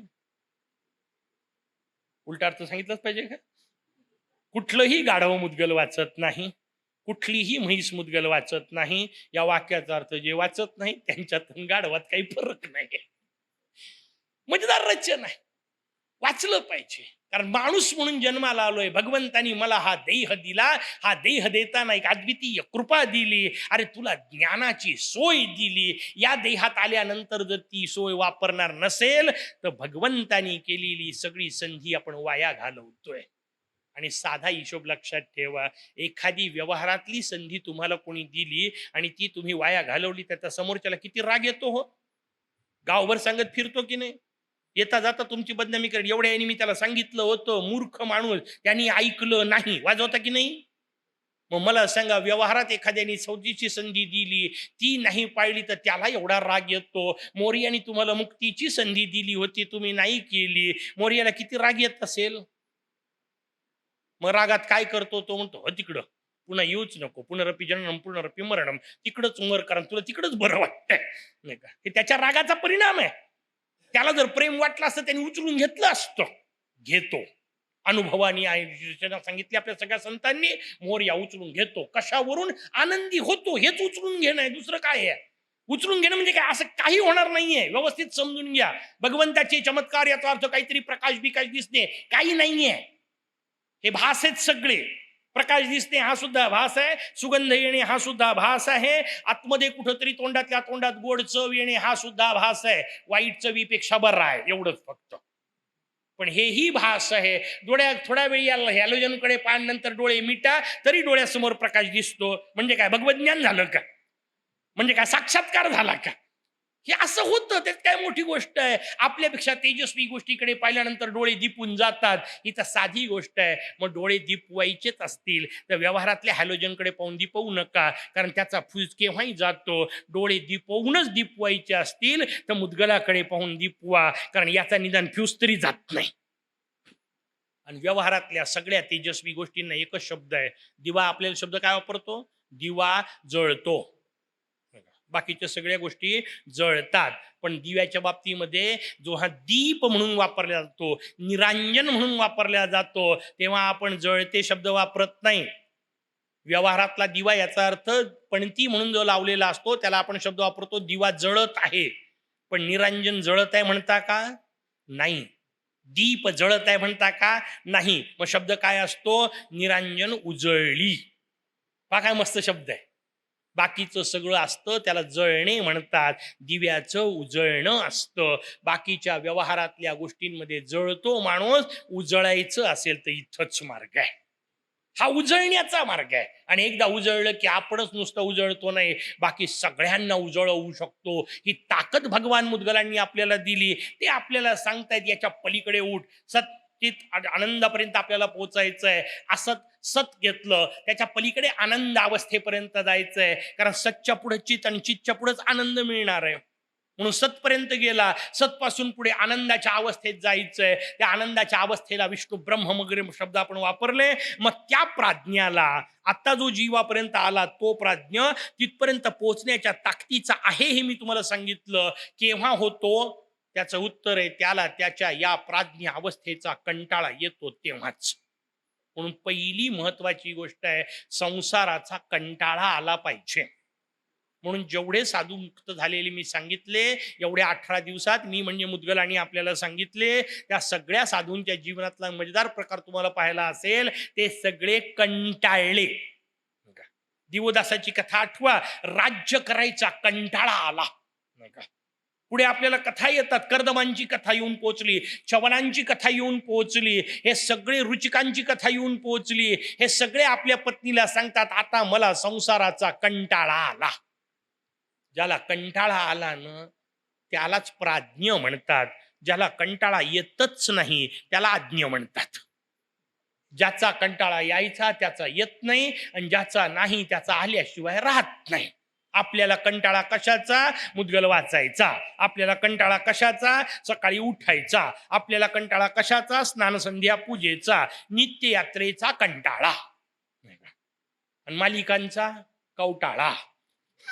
ते कंटाळा आणि कवटाळामधला फरकच आपल्याला नेमका कळला पाहिजे. काय कवटाळायचं आणि काय कंटाळायचं हेच कळत नाही, यालाच आज्ञा असं म्हणतात. हे ज्याला कळतं त्याला प्राज्ञ असं म्हणतात. त्या प्राज्ञाची उन्नती शक्य आहे, त्याला भगवान मुद्गल सांगतायत. त्या मोरयाच्या दोन बाजूला सिद्धी आणि बुद्धी नावाच्या देवता असतात. ही सिद्धी जी आहे ती व्यवहारातल्या सगळ्या गुणांनी युक्त, तिला सिद्धी असं म्हणतात. ती सगळी भ्रम निर्माण करते आणि ते भ्रम जी धारण करते तिला बुद्धी असं म्हणतात. म्हणतात. त्या सिद्धी आणि बुद्धीचा जो पती त्या स्वानंदवासीपर्यंत तुला पोहोचायचंय. वारंवार वारंवार ते अशा सगळ्या सिद्धी बुद्धींना निर्माण करतात, पुन्हा पुन्हा त्यांना आपल्यात घेतात, शांत अवस्थेत होतात. पुढं पुढं त्यांना शांत बसायचं, पुन्हा असं वाटतं एकदा करून पाहू खेळ, म्हणून ते पुन्हा खेळ मांडतात, त्याला कल्प असं म्हणत राहतात. नाना प्रकारे खेळ होतात. आपल्याला करायचं एवढंच आहे, या जगामध्ये आल्यानंतर जे अविनाशी आपल्याला वर्णन मिळालं त्याच्याऐवजी आपल्याला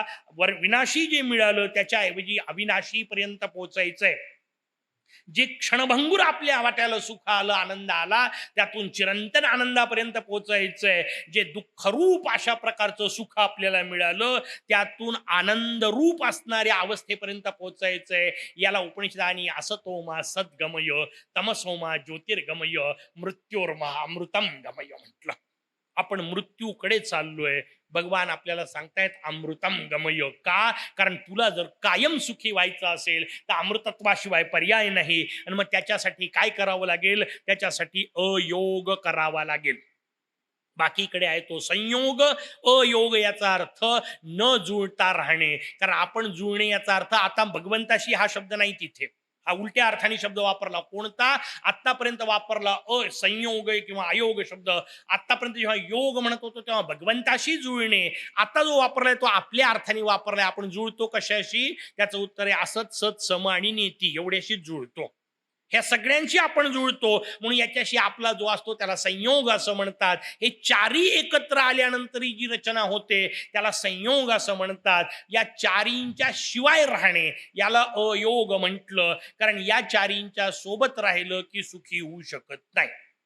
संसारामध्ये माणसाला परम सुख, शाश्वत सुख, कायमचं सुख, अविनाशी सुख मिळण्याची सोय नाही, म्हणून अयोगाचा विचार केला. आणि मग असे अयोगा करता आपल्याला हे अष्टविनायक सहाय्य करतात. पण त्या अष्टविनायकांना सुद्धा मोरयाचं चिंतन करावं लागतं. का? कारण अष्टविनायकांपर्यंत पोहोचणे ही सुद्धा एक पायरी खालची आहे. मी मगाशी म्हटलं तसं. मग आपल्याला त्यांचा उपयोग काय? त्यांचा उपयोग एवढाच की तमोगुणातून निदान आपण रजोगुणापर्यंत पोचायचं आणि रजोगुणातून निदान सत्वगुणापर्यंत पोचायचं.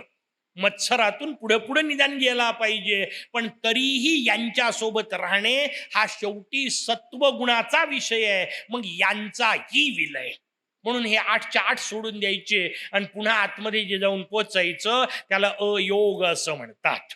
बाहेर आले की हे 8 आहेत, आतमध्ये नाही आहेत. किती मजेदार रचना. मोरयापाशी पोचले की हे 8ही सोडायचे. हे 8 सोडल्यावरच आतमध्ये जाता येतं, नाही तर जाताच येत नाही. मत्सराधिक सोडायची याच्यात कौतुकाचा विषय नाही, वक्रतुंडाधिक ही सोडायचे.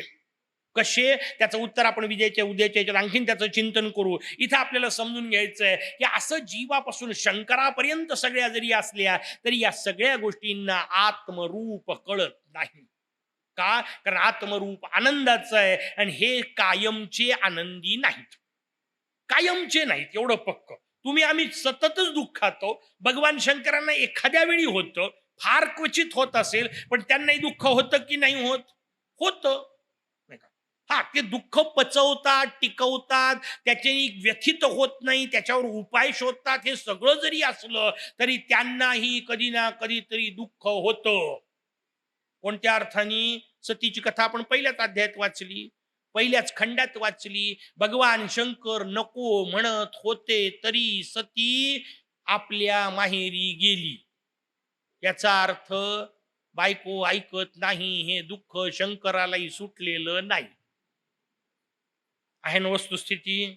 मग मला सांगा, शंकराची बायको शंकराचं ऐकत नसेल तर आपली नाही ऐकलं तर एवढं कोणतं बिघडते? आपण कुठं शंकर आहोत? त्यांची ऐकत नाही, त्यांची बायको सुद्धा राक्षसाने उचलून नेली, आपण बरे ना, नाही का? एवढी वेळ आपल्यावर येत नाही. रामाची बायको रावणाने पळवून नेली, नाही का? आपली निदान नेत नाही कोणी. नसल सीता इतकी चांगली वगैरे असा भाग नका लावू त्याच्यातला, भाव फक्त समजून घ्या. त्याच्यावरही संकट येतात, भगवंतावरही संकट येतात. तेवढ्या पुरतं का होईना त्यांनाही दुःख आहेच, तेवढ्या पुरते का होईना त्यांनाही वेदना आहेत. फक्त एवढंच आहे की तुमच्या माझ्यापेक्षा प्रमाण फार कमी आहे. आणि दुसरी महत्वाची गोष्ट, कुठली गोष्ट कुठं थांबवायचं ते त्यांना कळतं. विष तर त्यांनाही प्यावंच लागलं. तुमची आमची काही गोष्ट घेऊन बसले, नीलकंठेश्वराची कथा आपण पाहिली. भगवान शंकर सुद्धा विष पिऊन मोकळे झाले. पण काय संसार आहे हो. माता बहिणींना उगीच थोडंसं वाईट वाटलं म्हणून चांगली गोष्ट सांगतो.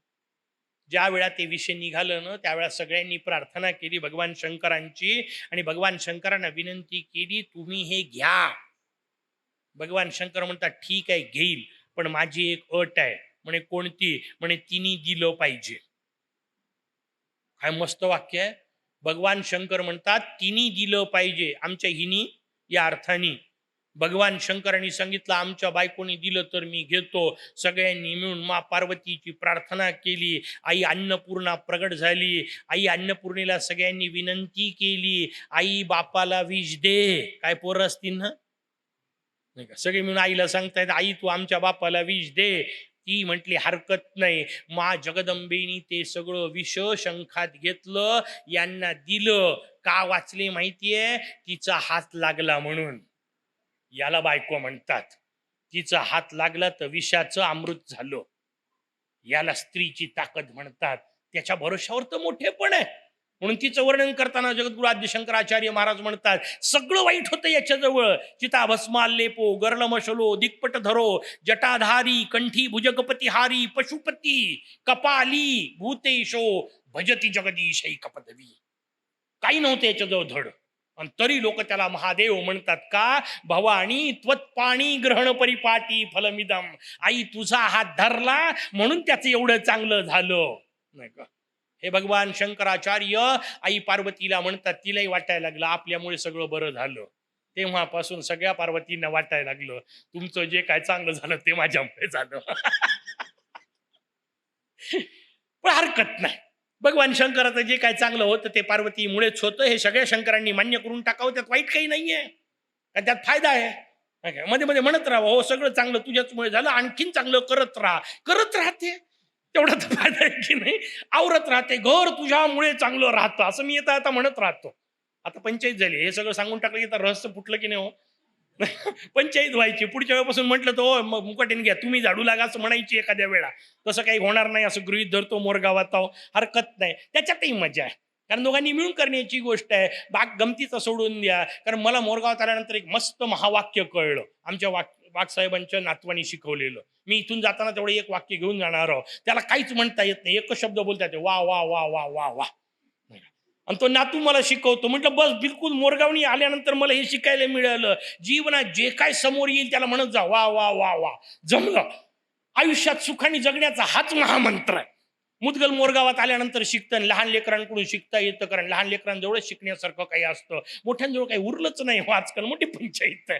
लहान लेकरं शुद्ध असतात, मस्त शिकवतात, आपल्याला शिकण्याचा विषय सांगतायत. भगवान शंकर विष पिऊन गेले. फरक कुठं पडला माहितीये का? त्याचं उत्तर आहे त्यांनी ते सगळं गळ्यात अडकवलं, खाली नाही गेलं. विष कुठं आहे? इथंच, इकडं नाही आलं. इथं ज्याला विष ठेवता येतं त्याला शंकर म्हणतात. विष त्यांनाही प्यावं लागलं, फक्त कुठं ठेवायचं ते कळलं पाहिजे. आपलं इथं जातं, उरलं सुरलं इथं जातं, मग पंचायत होते. गळ्यात विष थांबवता आलं पाहिजे. ऐकलेली वाईट गोष्ट कानापुरतीच ठेवायची, ती हृदयात उतरू द्यायची नाही. हे ज्याला कळतं त्याला नीलकंठ म्हणतात. बोललेलं वाईट गळ्यापर्यंतच आलं, इथपर्यंतच थांबवता आलं, खाली नाही येऊ द्यायचं. हे ज्याला कळतं त्याला भगवान शंकर म्हणतात. त्यांच्याही वाट्यात दुःख आहे, आपल्याही वाट्यात दुःख आहे. का? कारण परम आनंद शंकरांनाही नाही, परम आनंद आपल्याला असण्याचा प्रश्नच नाही. परम आनंद एकाच जागी. त्याचं उत्तर आहे माझा मोरया. दुसरी जागाच नाहीये. लक्षात ठेवा. शंकर विष्णूंपर्यंत नाही. आपली काय गोष्ट घेऊन बसले हे आपल्याला सांगितलं, आणि मग असा ओंकार ब्रह्म असणारा भगवान प्रकट होतो. तो आपल्याला मिळवायचा आहे. तो मिळवाय करता काय करायचं? नाना प्रकारचे योग मार्गाची रचना सांगितली. त्यात पहिल्यांदा सांगितलं अष्टांग योग करावा. 8 अंग सांगितले. सगळे नाही शक्य, थोडं थोडं सुरू करावं. अष्टांग योग सांगताना पतंजली योगामध्ये यम आणि नियम शब्द वापरले. मुद्गलांनी मात्र यम नियम नाही शब्द वापरले. मुद्गलांनी पहिला शब्द वापरला शमन, दुसरा शब्द वापरला दम, मग आसन, मग पुढचे सगळे शब्द तेच वापरले. कसा मजेदार फरक आहे 2 मधला केलेला. का फरक केला? त्याचं उत्तर आहे यमनियम हा जो विषय आहे तो पतंजली योगातले शब्द आहेत, पण शमदम शब्द वेदांतातले आहेत. ते तिकडचा शब्द आहे. शमादी षट संपत. शम दम उपरती तितिक्षा श्रद्धा आणि समाधान यांना संपत्ती असं म्हणतात. व्यवस्थित ऐकून ठेवा. संपत्ती कोणती माणसाची? बँक बॅलन्स किती आहे हे नाही, घर किती मोठं आहे नाही, किती BHKचा फ्लॅट आहे याच्यावर संपत्ती नसते, किती गळ्यात अलंकार आहे त्याच्यावर संपत्ती नसते. संपत्ती शम दम उपरती तितिक्षा श्रद्धा समाधान. शास्त्राने याला संपत्ती म्हटलं. किती बॅलन्स आहे आपल्याजवळ? कोर आहे पासबुक.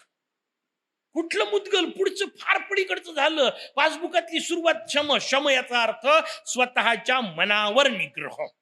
शरीरावर निग्रह सोपा नाहीये, मनावर निग्रह पहिला विषय सांगितला. कारण पहिला विषय मनाशी संबंधित आहे. मन बिघडलं तर शरीर बिघडतं, शरीर स्वतःहून बिघडत नाही. कारण शरीराला स्वतःच अस्तित्वच नाही. गाडीला ऍक्सिडेंट केव्हा होतो? गाडी निघाली जाऊन धडकली असं होत असते का? कधीही होत नाही. डुलकी गाडीला लागत नसते, डुलकी चालवणाऱ्यालाच लागते. बिघडतं मन, मग ऍक्सिडेंट होतो आणि आपल्याला वाटलं गाडी ठोकली. गाडी नाही ठोकली, हा झोपला. मननिग्रह पहिला विषय सांगितला. मग मननिग्रहाच्या पुढचा हिशोब सांगितला शरीर निग्रह. कारण मननिग्रहा सकट झालं तर शरीर निग्रहाला अर्थ आहे, नाही तर शरीर निग्रह दुःखाचं कारण आहे. नाही का? अनेक लोकांना चतुर्थी आपल्या आठवण नाही का, मनोनिग्रहाने केली चतुर्थी तर तिला अर्थ आहे, नाही तर चतुर्थी तर करतात नाही का, पण दिवसभर डब्याकडे पाहत राहतात नाही का, त्याला दमन नाही म्हणत. पहिले शम मग दम. शम नसलेला दम काही कामाचा नाहीये. आपण सगळे शम नसताना दम करतोय म्हणून अडचण आहे. लक्षात घ्या, नियम पाळतोय आणि मग त्या नियमांचाच आपल्याला त्रास होतोय. हे व्यवहारातल्या सगळ्याच नियमांच्या बाबतीत आहे. नियमांचा त्रास का होतो त्याचं उत्तर आहे ते नियम मनोनिग्रह म्हणून मिळालेले नाहीत. त्याच्या आधी मनावर नियंत्रण ही गोष्ट माझ्यासाठी त्याज्य आहे. एकदा मनाने ठरवलं मग शरीर मागतच नाही. कशाला मागतं? काही शरीराला गरज नाहीये. शरीराचे चोचले या पहिले मनाचे चोचले आहेत. मनाच्या पातळीवर आपलं नियंत्रण होत नाही म्हणून शरीराचं टिकत नाही. आणि मग नुसतं शरीराचं नियंत्रण केलं तर ते फक्त त्राग्यात रूपांतर होतं, त्याच्यातून समाधान येत नाही. म्हणून शम दम दोन शब्द सुंदर वापरले. मग आसन सांगितलं. व्यवस्थित बसता आलं पाहिजे, कारण त्याच्याशिवाय उपासना कशी करता येईल. 84 प्रकार, 24 नाही 84 प्रकारची आसनं सांगितले. त्यातलं जे जमल ते वापरा. ठीक आहे, ज्या पद्धतीत जमल त्या पद्धतीत करा, पण उपासना करा. तुम्हाला अगदी पाय नाही तर काही बिघडत नाही, गुडघा हल्ला तर चालतो का, त्याच्याशिवाय बसता येत नाही तर काय करता येते. गुडघा हल्ला तर चालतो, डोकं स्थिर राहू द्या, ते खाली येऊ देऊ नका, बस पुरेसं आहे. एखाद्या वेळा गुडघा हलवला तर फार बिघडत नाही, मग नाही तर पुढे ती मगाची अवस्था होते नाही का, जबरदस्ती बसायचं आणि मग उठल्यानंतर आरा अशी जर अवस्था असेल तर त्याच्यापेक्षा नाही हलवामध्ये पाय, काही बिघडत नाही. पण मुद्गल वाचा, ते पुढचं महत्वाचं आहे. नाही तर नुसतेच पाय हलवत बसाल. हा, नाही तर सरांनी सांगितलं हरकत नाही, पाय हलवले तरी चालतात. पाय हलवले तर चालतात त्यांना ज्यांना मुद्गल वाचायचं आहे, बाकीच्यांना म्हटलेलं नाही. या बाकीचे सगळे कायम लक्षात ठेवा. नियम माणसासाठी आहे, माणूस नियमांसाठी नाही. 4 नियम सोडता एखाद्या वेळी लागले आपद्धर्म म्हणून मान्य आहे, पण त्याला ज्याचं मुद्गल सुटणार नसेल, नाही तर मग बाकीचं नाही. हा विषय आपल्या समोर सांगितला. शमदम आसन सांगितलं. मग प्राणायामाचा विषय सांगितला, कारण हे सगळं शरीर प्राणांच्या भरोशावर चालतं. पहिल्यांदा हिशोब सांगितला अन्नमय कोश, हे अन्नाने तयार होत झालं. मग त्याच्या आतमध्ये काय आहे त्याचं उत्तर आहे जल.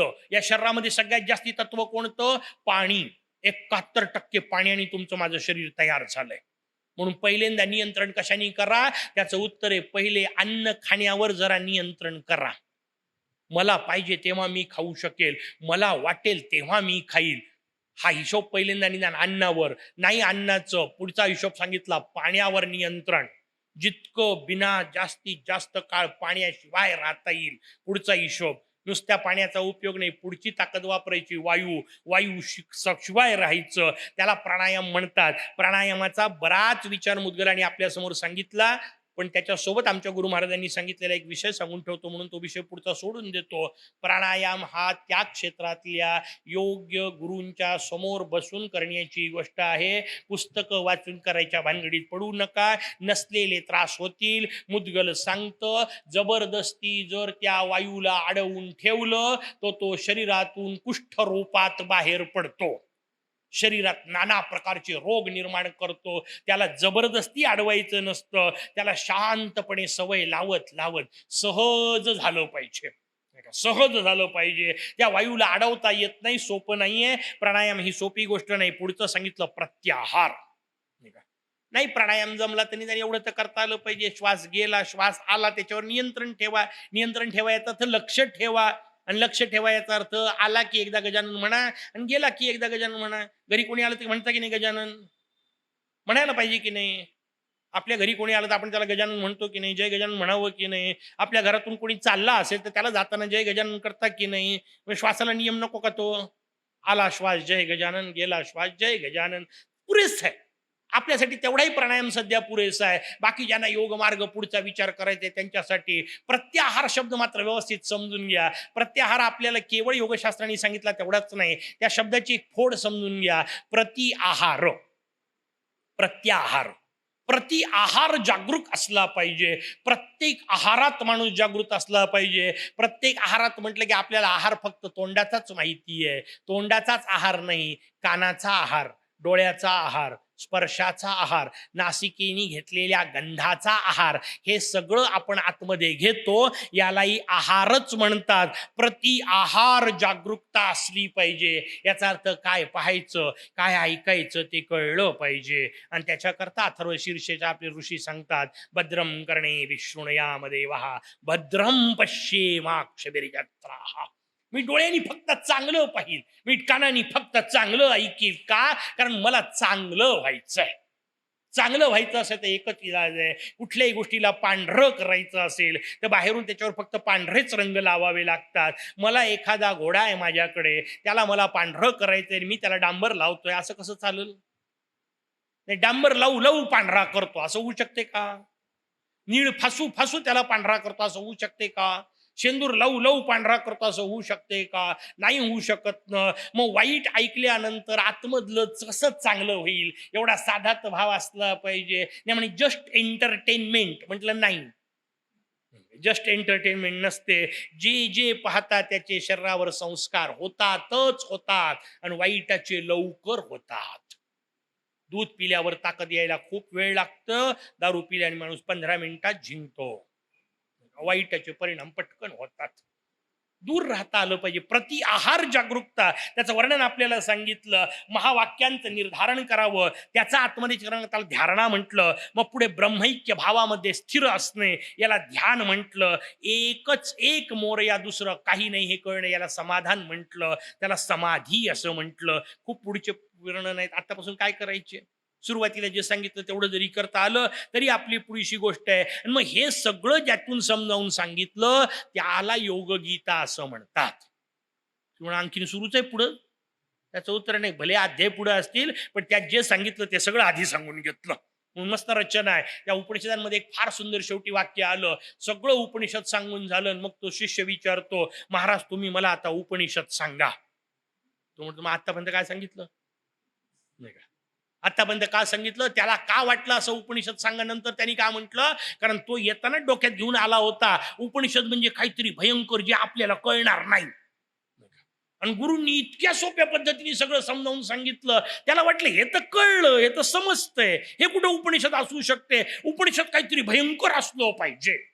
योगगीता काही नाही, हेच सांगितलेलं आहे. मग योगगीतेने त्याला शब्द त्यांचे त्यांचे वापरले. पहिल्यांदा सांगितलं चित्तवृत्तीचा निरोध करा, कारण त्यातून सार्वभौम योग प्राप्त होतो. पहिला अध्याय आपल्या समोर सांगितला चित्तवृत्ती एकत्र करता आल्या पाहिजे, कारण मन बुद्धी चित्त आणि अहंकाराचं स्वरूप सांगितलं. संकल्प विकल्प करतं त्याला मन म्हणतात, निश्चय करतं त्याला बुद्धी म्हणतात, त्यावर जो चिंतन करतं त्याला चित्त म्हणतात. सगळी गडबडी या चित्ताची आहे. संकल्प विकल्पही परवडले, त्याच्यावरचा निर्णयही परवडला, कारण तिथपर्यंत पटकन क्रिया होऊन मोकळी होते. 10-20 विकल्प आले प्रॉब्लेम नाही, नाही का? त्याच्यानंतर एक निर्णय घेतला, फार चांगली गोष्ट. गडबड कुठं होते? त्या निर्णयाला आपण जे चर्वण करत बसतो ती गडबड आहे, त्याला नंदी म्हणतात. का? मी घेतलेला निर्णय कसा बरोबर होता हे आयुष्यभर वाजवत राहतात. निर्णय घेतला घेतला संपला.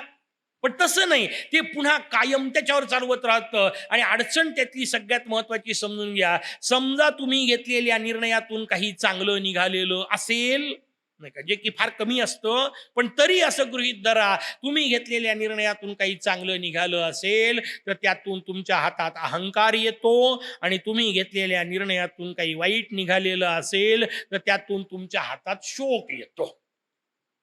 दोन्ही संपलं ना, काहीच उपयोगी नाही. अहंकाराने मरणार आहे आणि शोकाने तर मरणार आहे. दोन्हीकडून अडचण आहे. म्हणून जे काही निर्णय घ्याल त्याच्यावर मी निर्णय घेतो हे सोडून द्या. निर्णय माझा मोरया घेतो, मी आपला चालवतो, बस संपलं. सुखी होण्याचा हाच मार्ग आपल्याला योगगीतेने सांगितला. निर्णय माझे नाहीत. ज्या दिवशी तुम्हाला निर्णय तुमचा वाटायला लागेल त्या दिवशी तुमच्या दुःखाचं सर्टिफिकेट पक्क. कारण निर्णय माझे आहेत हे वाटणं हेच दुःखाचं कारण आहे. निर्णय भगवंताचे, लीला त्याची, मी त्याच्या हातातलं खेळणं आहे. खेळण्याला कधी वाटत नाही मी किती बुड्या मारलेल्या आहेत. ती वाटायला लागले की मग गडबड आहे. हे साधा भाव आपल्याला पहिल्यांदा सांगितला. मग सांगितलं या चित्तभूमीच्या माध्यमातून शांतता मिळवायची असेल तर सुखाचा अनुभव मिळाला पाहिजे. त्याकरता चित्ताला 5 पद्धतीने नियंत्रित करायचं. मग ते आपण क्षिप्त विक्षिप्त वगैरेचा हिशोब सगळा पाहिला. ती चित्तभूमी निरोधाची रचना सांगितली. मग असा जो त्या चित्ताला नियंत्रित करतो त्याला योगी असं म्हणतात. कसा राहतो तो? त्याचं उत्तर सांगितलं. फार 2 सुंदर शब्द वापरले. एकाला म्हणतात साक्षी, दुसऱ्याला म्हणतात तटस्थ. सुखाने जगायचं असेल तर हे 2च शब्द आहेत. तटस्थ याचा अर्थ, तट म्हणजे किनारा, स्थ म्हणजे राहणारा. एखादा माणूस किनाऱ्यावर बसून असतो, नदी वाहत असते, मी रोज पाहत राहतो. माझ्या घरामधून सुंदर नदीचा प्रवाह दिसतो, मी आपल्या नदीकडे पाहत राहतो. नदीकडे पाहताना त्या नदीमध्ये एखादं सुंदर काहीतरी फूल वाहत येतं, मी पकडायला जात नाही. त्या नदीमध्ये एखादं प्रेत वाहायला येतं, मी काढायला जात नाही. पाहत दोन्ही राहतो. फूल पाहिलं म्हणून मला काही आनंद व्हायचं कारण नाही आणि प्रेत पाहिलं म्हणून मला दुःख व्हायचं कारण नाही. असं ज्याला जीवनात येणाऱ्या विचारांकडे पाहून जगता येतं त्याला तटस्थ असं म्हणतात. अनेक वाईट विचार येत राहतात मनात, अनेक चांगलेही विचार मनामध्ये येत राहतात. उलट वाचायला बसलं की जास्तीत जास्त वाईट विचार येतात. त्यावेळा समजून घ्यायचं आपण किनाऱ्यावर बसलोय, ते वाहतायत, वाहू द्या ना, काही बिघडत नाही. ते निघून जात आहेत. का वाईट येत आहेत? त्याचं उत्तर आहे, आजपर्यंत सगळे साठवलेले होते, आता ते येत आहेत. याचा अर्थ येत आहेत नका समजू, जात आहेत.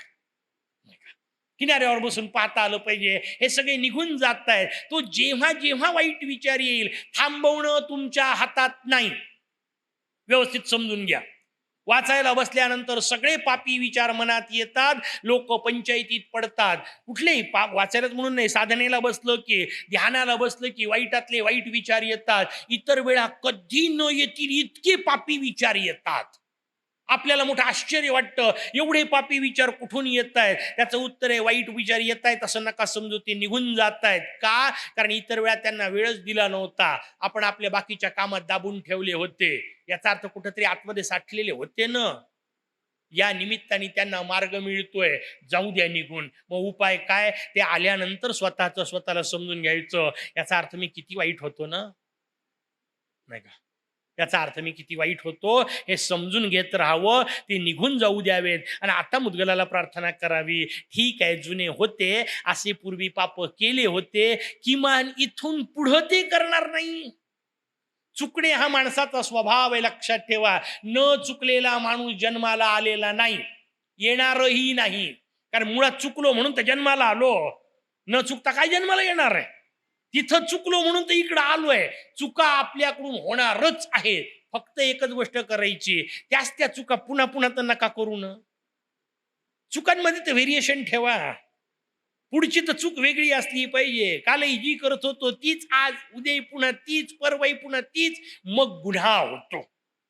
एकदा झाली चूक, दोनदा झाली चूक, तीनदा झाली चूक, त्याच्यानंतर तो गुन्हा. कारण आता आपली चूक होत आहे हे कळत असताना आपण जेव्हा करतो तेव्हा ती चूक उरत नाही, तेव्हा तो गुन्हा होतो. अनेक पाप घडून गेले हातून, गेले नाही का, गेले, त्याचे विचार नका करत बसू. ते या निमित्ताने निघून गेले पाहिजे. मग क्षिप्त झालेलं चित्त विक्षिप्त व्हावं, नाही का, पुन्हा वापस यावं, एकाग्र व्हावं इत्यादीचा विषय सांगितला. ह्या सगळ्या रचना आपल्या समोर सांगितल्या. असा तो योगी तटस्थ अवस्थेत राहतो, साक्षी राहतो, प्रत्येक गोष्टीकडे फक्त पाहतो, मध्यस्थ. मस्त शब्द आहे, नाही का. लग्नामध्ये असतात की नाही मध्यस्थ, इकडची पोरगी तिकडचा पोरगा, याचं काय, काहीच नाही. पोरगी कोणाची तरी, पोरग कोणाचं तरी, याला फक्त दोन्हीकडून आहेर. मस्त प्रकार आहे. याला दोन्हीकडून आहेर भेटतो, फक्त त्यावेळेला लक्षात ठेवायचं, उद्या बिघडलं का दोघं मिळून याला मारतात. मध्यस्थ राहण्याची पंचायत आहे इथं. ती पंचायत नाहीये. शांत राहावं, हे सगळं याचं, हे सगळं त्याचं, देह प्रपंचाचा दास, हे कळणे याला मध्यस्थ असं म्हणतात, याला तटस्थ असं म्हणतात. योगी तसा राहतो. या योग्याच्या मग अवस्थेमध्ये त्याच्या हातून कर्म चालत राहतात. कायम लक्षात ठेवा, कुठल्याही योग्यानी कर्म सोडलेले नाही. सोडायची फक्त कर्माची फलेच्छा आहे. आपण उलट करतोय. फलेच्छा डोक्यात पक्क आणि कर्माचा पत्ता नाही. हे कायम ही अडचण लक्षात ठेवायची आहे. कर्म करतच राहायचे, फळं सोडून द्यायचे. पण प्रश्न निर्माण केला शौनकांनी विचारला, म्हणे त्यांनी भले कर्माचे फळं सोडले, पण ते फळं गेले कुठं? कर्म केल्यावर फळ तर तयार होणारच आहे. बरोबर आहे त्यांचं. कर्म केल्यानंतर फळ तर तयार होणारच आहे. आणि आता त्या योग्याला ते फळ तर लागत नाही, त्याला तर ते घ्यायचे नाही. त्या फळांचं होतं काय? काय बारीक प्रश्न आहे हो, आणि काय सुंदर प्रश्न आहे. पण तो प्रश्न जेवढा सुंदर आहे ना, त्याच्यापेक्षा उत्तर जास्त सुंदर आहे. कारण ते आपल्या कामाचं आहे. वरचं आपल्याला जमल की नाही जमल हे मात्र कामाचं आहे. म्हणजे असे जे योगी असतात, त्या योग्यानी समजा पुण्य कर्म केलं तर त्या पुण्यकर्माचंही फळ त्याला लागत नाही. पाप कर्म केलं तर पाप कर्माचंही फळ लागत नाही. म्हणे मग ते फळ जातात कुठं? तर म्हणे जे त्यांची सेवा करतात त्यांना पुण्यकर्माचं फळ मिळतं, आणि जे त्यांची निंदा करतात त्यांना पाप कर्माचं फळ जातं. काय रचना आहे अप्रतिम, किती सुंदर सांगितलं. त्या योग्याची सेवा जर करत असाल तर त्या योग्याच्या द्वारे न कळत जे पुण्यकर्म घडत राहतात, आणि ते सगळ्याची फळं आपोआप तुम्हाला मिळतात. म्हणून संतांची सेवा करावी, संतांची सेवा करावी. कारण संतांनी केलेल्या पुण्यकर्माचा आपोआप फळ पुढच्यांना मिळतं. आणि उलटा हिशोब सांगितला, निदान संतांची निंदा करण्याचा पागलपणा करू नये. कारण त्यांच्याकडून झालेले पापकर्म याच्या डोक्यावर येऊन बसतात. आणि कोण संत आहे तुम्हाला कळायला मार्ग नाही. कारण संतत्वाची काही पाठी लावलेली नसते. आय कार्ड बनते का? याला संत म्हणा, नाही शक्य. पदव्या देतात पाश्चात्य जगतामध्ये. आपल्याकडे संत ही पदवी नाहीये, आपल्याकडे संत ही अवस्था आहे. ते पदवी नाही देता येत, ते व्हावं लागतं. आतून होण्याची गोष्ट आहे. मग ते संत जे पाप करतात ते तुमच्या वाट्याला येतात. म्हणून आणि कोण संत हे कळायला मार्ग नाही. म्हणून सोपा हिशोब सांगितला, कोणाचीच निंदा करायच्या भानगडीत पडू नका. संत निघाला म्हणजे केवढी पंचायत. वरून दिसत नाही, वरून कळायला मार्ग नाही, त्यामुळे कोणाचीच निंदा करू नका. कर्मतच नसेल, एक मोठा आरसा बसवून घ्या. त्या आरशात 5 जण खुशाल निंदा करत जा. कासियासी वर्णू दोष आणि कांचे, मज काय त्याचे उणे असे. काय तुकोबांची रचना आहे अप्रतिम. जगद्गुरु आपल्याला सांगतायत, लोकांचे नका दोष काढू. माझ्यात काय कमी आहेत का? आपल्यातले निघत नाही, आपण लोकांचे काढतो. पण रचना तशीच असते जगाची. स्वतःच्या डोळ्यातलं मुसळ दिसत नाही, पण लोकांच्या डोळ्यातलं कुसळ दिसतं, अशी म्हण आहे आपल्याकडे. त्याचं एवढंसं असलं तरी दिसतं, आपला एवढा मोठा असला तरी नाही, मला परिस्थितीनेच तसं केलेलं आहे असं आपण त्याला पालुपत लावतो. मोठी अडचण आहे. स्वतःतले दोष हुडकायला सुरुवात करा, ते दूर करा. कारण त्यातून तुमचा फायदा होईल. समोरच्यांचे दोष सांगितले, झालाय फायदा तरी त्याचा होईल, तुमचा काय फायदा? तुम्हाला फक्त अहंकार, मी सांगितल्यामुळे त्याचं बल झालं. किती पंचायत आहे. त्याचं भलं आणि त्याचा पाप तुम्हाला, त्याचा त्रास तुम्हाला. उलटा प्रकार नाही. दोष निवडायचे असतील तर स्वतःतले निवडावेत. आपण आपल्यातले सोडून जगाचे शोधतो. ही अडचण आपल्याला इथं भगवान मुद्गल सांगतायत. योग्याची अवस्था सांगितली. देहाने तो कर्मयोग करत राहतो, मनाने तो भक्तियोग करत राहतो, आणि चित्तात त्याच्या ज्ञानयोग असतो. शरीर कर्म करत राहणार आहे, त्याचं कर्म सुद्धा योग असतं. मनाने त्याचं फक्त भगवंताचं चिंतन चालू असतं, म्हणून मनाने भक्तियोग चालू असतो आणि चित्तामध्ये ठरलेलं असतं जे काय करतोय ते भगवान, निर्णय मी घेत नाही, त्याच्यामुळे मला त्याचं चिंतन करण्याची गरज वाटत नाही. म्हणून चित्तानी ज्ञानयोग 3 रचना आपल्याला सांगितल्या. असं करता करता समजा त्या शेवटच्या अवस्थेला नाही गेला आणि मध्येच मेला तर त्याचं काय होतं?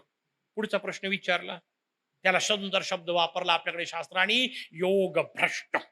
तो योगाच्या अवस्थेतून भ्रष्ट होतो, पोचत नाही पूर्ण, मध्येच वापस येतो. पण वाईट वाटायची गरज नाही. भगवद्गीतेने फार सुंदर सांगितलं, शुचीनाम श्रीमतांगे हे योग भ्रष्टोभिजायते. असा जो योग भ्रष्ट असतो तो मागचं सगळं अकाउंट घेऊन येतो. येताना चांगल्या पवित्र घरात जन्माला येतो, मंगल घरात जन्माला येतो आणि मग तिथून पुढचं टू बी कंटिन्यू.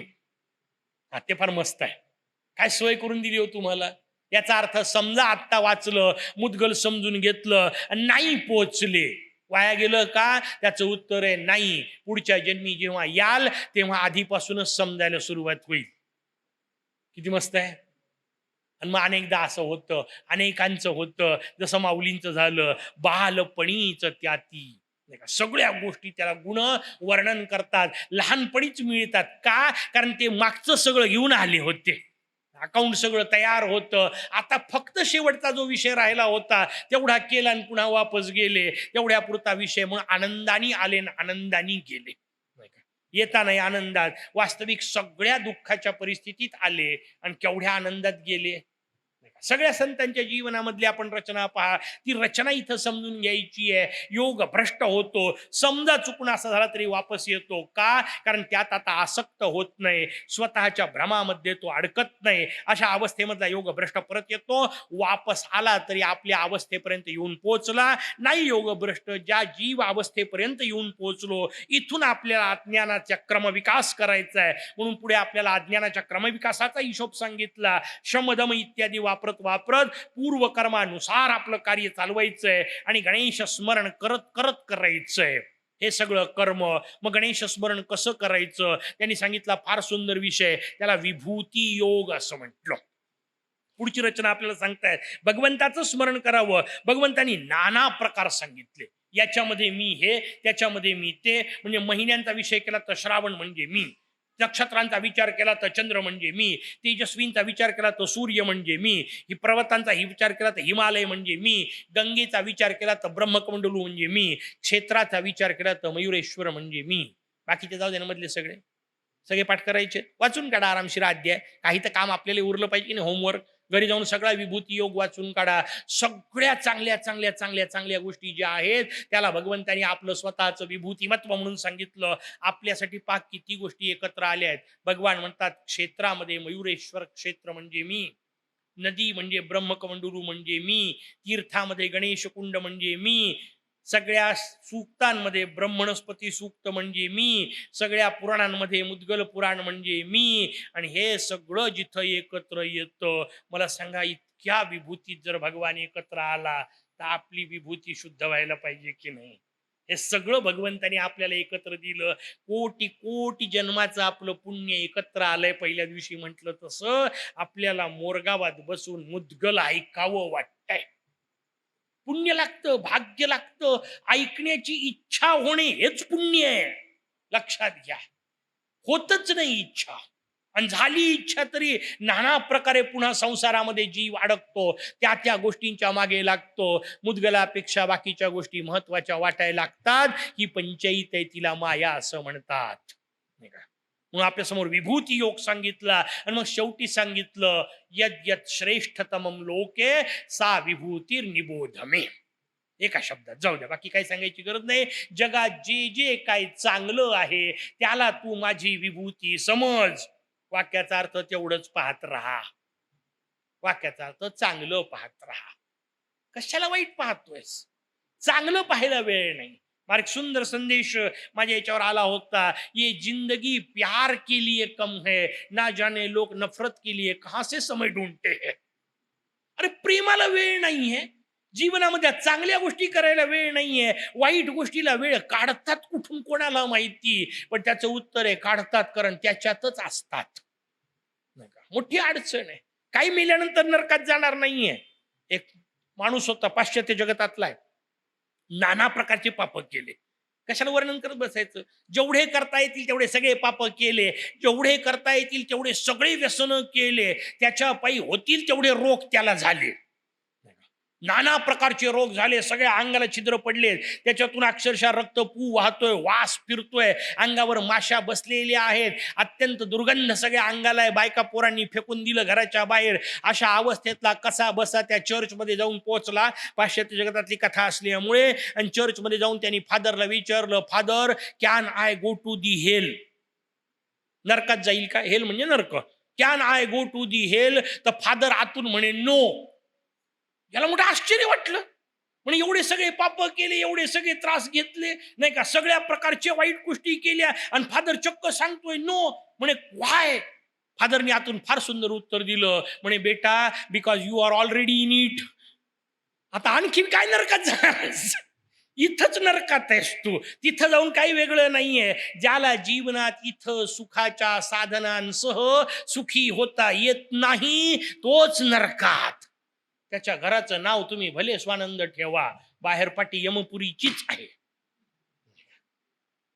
सगळ्याचं आनंदात राहता आलं पाहिजे, प्रसन्नतेत राहता आलं पाहिजे. जीवनाचं देहाचं नाव सुद्धा स्वानंद. आई वडिलांनी विचार करून ठेवलं हो, नाही का? या देहाला स्वानंद म्हणतात. शरीरच आपलं स्वानंद आहे, कारण त्याच्या आतमध्ये स्वानंदेश राहतोय. हे त्याचं आहे या हिशोबात वापरणे आणि त्याच्या कार्याकरता वापरणे, त्याच्याकरता दिलंय, नाही का? म्हणून भगवंतानी वाणी दिली त्याच्या गुणगानाकरता वापरावी, भगवंतानी नेत्र दिले त्याच्या दर्शनाकरता, निदान त्याच्या पुराणाच्या पठनाकरता वापरावेत, त्याच्या श्रवणाकरता वापरावेत. तेच सूत्र आपल्याला वारंवार वारंवार सांगताय. सगळीकडचं जे चांगलं चांगलं आहे त्याला तू माझं स्वरूप समज, कारण त्यातच तू मुक्त होऊ शकशील. पूर्ण आनंद खूप नंतरची गोष्ट आहे, पहिली निदान चांगलं निवडणे एवढं तर करा. वाईटापासून बऱ्यापर्यंत आणि बऱ्यापासून चांगल्यापर्यंत, याला तमोगुण ते रजोगुण, रजोगुण ते सत्वगुण म्हणतात. जे जे चांगलं आहे ते पाहता आलं पाहिजे. उलट्या अर्थाने जे जे काय पाहाल ते चांगलंच आहे असं म्हणता आलं पाहिजे. तुम्हाला सगळीकडे तर चांगलं नाही दिसत, नाही का? कुठं दिसतं सगळीकडे चांगलं? अनेक वाईट गोष्टी दिसतात, पण कायम लक्षात ठेवा, वाईट गोष्टी आहेत म्हणून तर चांगल्याची किंमत आहे. वाईट नसतंच तर चांगल्याला विचारलं कोणी असतं? काळं नसतं तर गोऱ्याची किंमत काय राहिली असती? काळं आहेच, फक्त अडचण एकच आहे, आपली नजर कुठं जाते. वर्गामध्ये शिक्षक आले, त्यांनी एक मस्त प्रयोग केला. मोठा फळा जेवढा होता तेवढा कागद बनवून आणला होता. 2-4 कागद एकमेकाला चिकटवू चिकटवू तयार केले होते. मोठा कागद आणला, पूर्ण फळ्यावर पहिल्यांदा लावला. म्हणे मुलांनो पहा, व्यवस्थित एक प्रयोग करतो, सांगा मला काय करायचंय, काय तुम्हाला दिसतं? त्याच्यावर एक बारीकसा काळा डाग काढला, पेन घेतला, त्याच्यावर लावला आणि मुलांना विचारलं. म्हणे मुलांनो सांगा तुम्हाला काय दिसतंय? सगळे पोरं 99% पोरं म्हणाले, सर एक काळा डाग दिसतोय. आपण हेच म्हटलं असतं ना, फळ्यावर एक मोठा कागद पहिले लावला, फळा दिसू नये म्हणून, कारण काळा काढलेला फळ्यावर दिसत नाही, फळा मूळचा काळा, नाही का? त्याच्यामुळे त्याच्यावर काळा दिसत नाही म्हणून यांनी पहिले पांढरा कागद लावला, त्याच्यावर एक डाग काढला आणि मुलांना विचारलं काय दिसतंय? मुलं म्हणाले काळा डाग दिसतोय. 99 पोरं होते, त्या सगळ्यांनी सांगितलं काळा डाग दिसतोय. 100व पोरग मुदगलाला येऊन बसत होतं. दृष्टी मिळते ना असं काय करता? 100व पोरग मुदगलाला येऊन बसत होतं. ते म्हणाल सर मोठा पांढरा कागद दिसतोय. नाहीये? दिसला नाही पांढरा कागद? दिसला पाहिजे. आपल्याला पांढरा कागद दिसतच नाही. अख्ख्या पांढऱ्या कागदावरचा एक छोटा काळा डाग पाहिल्याशिवाय आपण सोडत नाही, कारण आपली वृत्तीच काळी आहे. मोठी गडबड आहे. समोरच्या माणसाजवळ सगळे चांगले गुण असतात, आपल्याला त्यातलं एक वाईट दिसतं आणि आपण वाक्य म्हणतो नाही बाकी सगळं चांगलं आहे पण. आता ते पण शोधायची काही गरज आहे तुला? नाही का? त्याच्यात ह्या सगळ्या गोष्टी वाईट आहे, पण मोरगावला जातो, चांगलं शोध, नाही का? चांगल्या गोष्टी शोधता आल्या पाहिजे. आपण वाईटच शोधतो. कायम लक्षात ठेवा, काळं पांढरं या दोन्हीमध्ये सौंदर्य नाही. वास्तविक एवढ्या मोठ्या पांढऱ्या कागदावर एवढूसा काळा डाग असला तो वाईट दिसतो. काळं लहान आहे तरी वाईट दिसतं. पण मी तुम्हाला गंमत सांगू का, काळं प्रचंड जास्त असलं तरी सुंदर दिसू शकतं. रात्रीच्या काळ्या शार आकाशामध्ये चंद्राची कोर किती सुंदर दिसते. काळं किती जास्त आहे, पांढरं किती कमी आहे, पण तरी कोर सुंदर दिसते. का? कारण आता आपण काळं पाहायचं सोडून पांढरं पाहायला लागलो, म्हणून कोर सुंदर दिसते. आपल्याला पांढरं पाहताच येत नाही. काळं जेव्हा आकाश सोडून पांढरी कोर पाहता, याचा अर्थ काळं मागं राहतं आणि पुढं पांढरं येतं. कागदाच्या बाबतीत उलट होतं, पांढरेपणा मागं जातो आणि काळं पुढं येतं. कायम लक्षात ठेवा, आयुष्यात पांढरेपणा मागं गेला आणि काळा पुढं आला की त्याला डाग म्हणतात. आणि काळं मागं राहिलं आणि पांढरं पुढं आलं की भगवान चंद्र प्राप्त होतात. ते भगवान डोक्यावर घेतात, मग भालचंद्र होता येतं. भालचंद्र होणे या वाक्याचाच अर्थ आहे, काळं सोडून पांढरं पाहायला शिका. तेवढंच सांगायचं योगगीतेला. सगळी योगगीता एका जागी आपल्याला सांगतेय, चांगलं पहा. यद्यत श्रेष्ठतमम लोके सा विभूती श्रुत निबोध मे. माझी ती विभूती असं समज. जेवढ्या जेवढ्या माणसात जे जे काय चांगलं आहे, जाताना तेवढं घेऊन घेता आलं पाहिजे. तो माणूस सकाळी उठून 6 वाजता मोरयाच्या मंदिरामध्ये, 5 वाजता मोरयाचं मंदिर उठायच्या आत उभा असतो. एवढंच पहा, बाकीचं नका पाहत बसू. चांगलं पहा.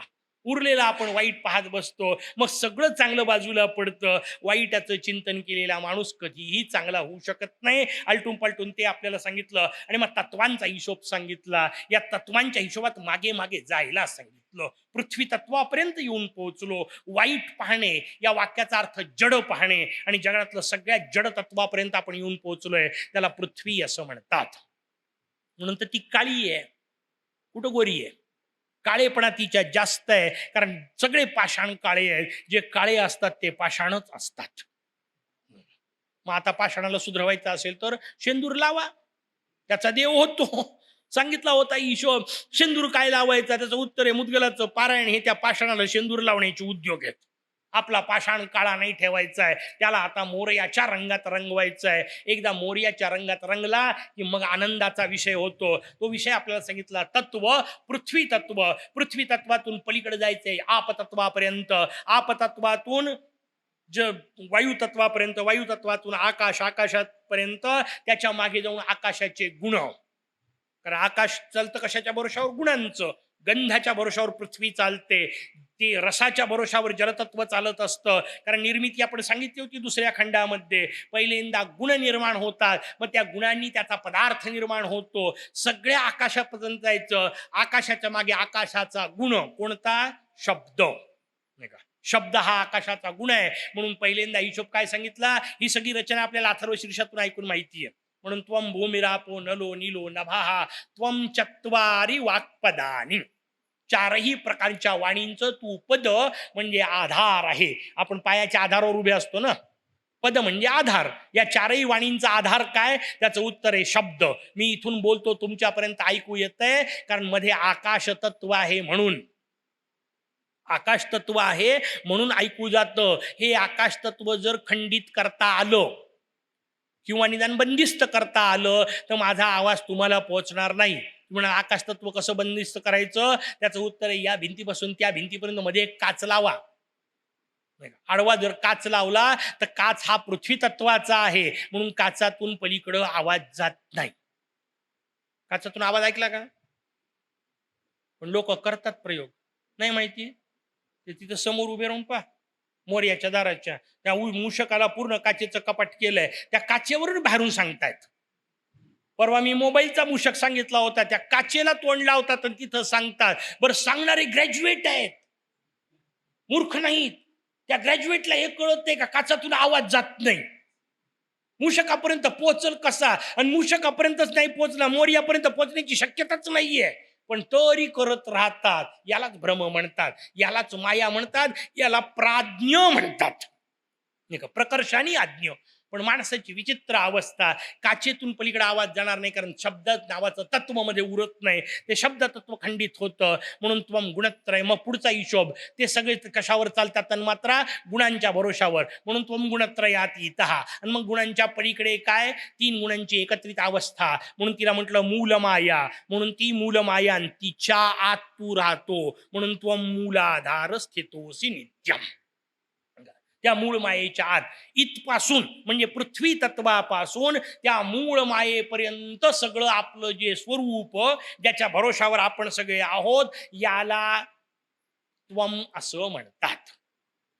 योगगीता आपल्याला सांगते, कारण शेवटी एकच वाक्य सांगायचं. अख्ख्या तत्वज्ञानाचा निचोड एका वाक्यात, तत्वम असी, संपलं. तत्वमसीच्या पलीकडे काही उपदेश नाही. पण ते त्वम म्हणजे काय, तत्व म्हणजे काय, असी म्हणजे काय, हे कळायकरता 24,000 श्लोक लागतात. हे जे सगळं पृथ्वी तत्वापासून म्हणजे जडदेहापासून तर संपूर्ण मूल मायेपर्यंत, या सगळ्याला त्वम असं म्हणतात. कारण हे सगळे आपण आहोत. त्वम का म्हटलं, तू का म्हटलं, कारण गुरु आपल्याला सांगतायत म्हणून ते त्वम असा शब्द वापरतात. तू हे सगळं आहेस, कारण या सगळ्या जागी अडकलाय. याच्यात कुठं कुठं अडकत जातो, त्याचं उत्तर आहे आत्ता जेवढे सांगितले तेवढ्या सगळ्या जागी. या सगळ्या जागी अडकत अडकत तू जाऊन पोहोचतो. म्हणून त्याला त्वम म्हटलं. त्याच्या पुढे वापरलं. या सगळ्याला चालवणारं जे चैतन्य, त्याला तत् असं म्हणत असतात. ते कोण? ते चैतन्य. ते तू आहेस. वाक्याचा अर्थ, ते चैतन्य जे आहे तेच तू आहे.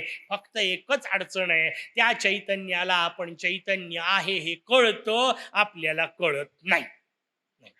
मग मी तेच ईश्वरी तत्व आहे, मी तोच ईश्वरी भाव आहे. ती म्हणाली एवढं सगळं लंब का सांगितलं? वाक्याचा अर्थ सांगायचा आहे. अरे तेच जर तू आहेस, तर याचा अर्थ ते आनंदी असशील तर तू दुःखी कसा चालेल, एवढंच सांगायचं आहे. एकदम तेवढं हे सगळं सांगत बसण्याचा उपयोग नाहीये. नाही तर तत् म्हणजे काय, त्वम म्हणजे काय, त्याचा हे याकडचा व्यतिरेक स्वाभाविक आणि बाकीच्या सगळ्या गोष्टी सगळ्या सांगत बसल्या. त्याचा नाही, सगळ्याचा निचोड काय? तू तेच आहेस. याचा अर्थ तोच ईश्वर तुझ्या आतमध्ये आहे. तो ईश्वर जर आनंदात आहे तर तू दुःखात का, याचं चिंतन करणे, याला तत्वमसी असं म्हणतात.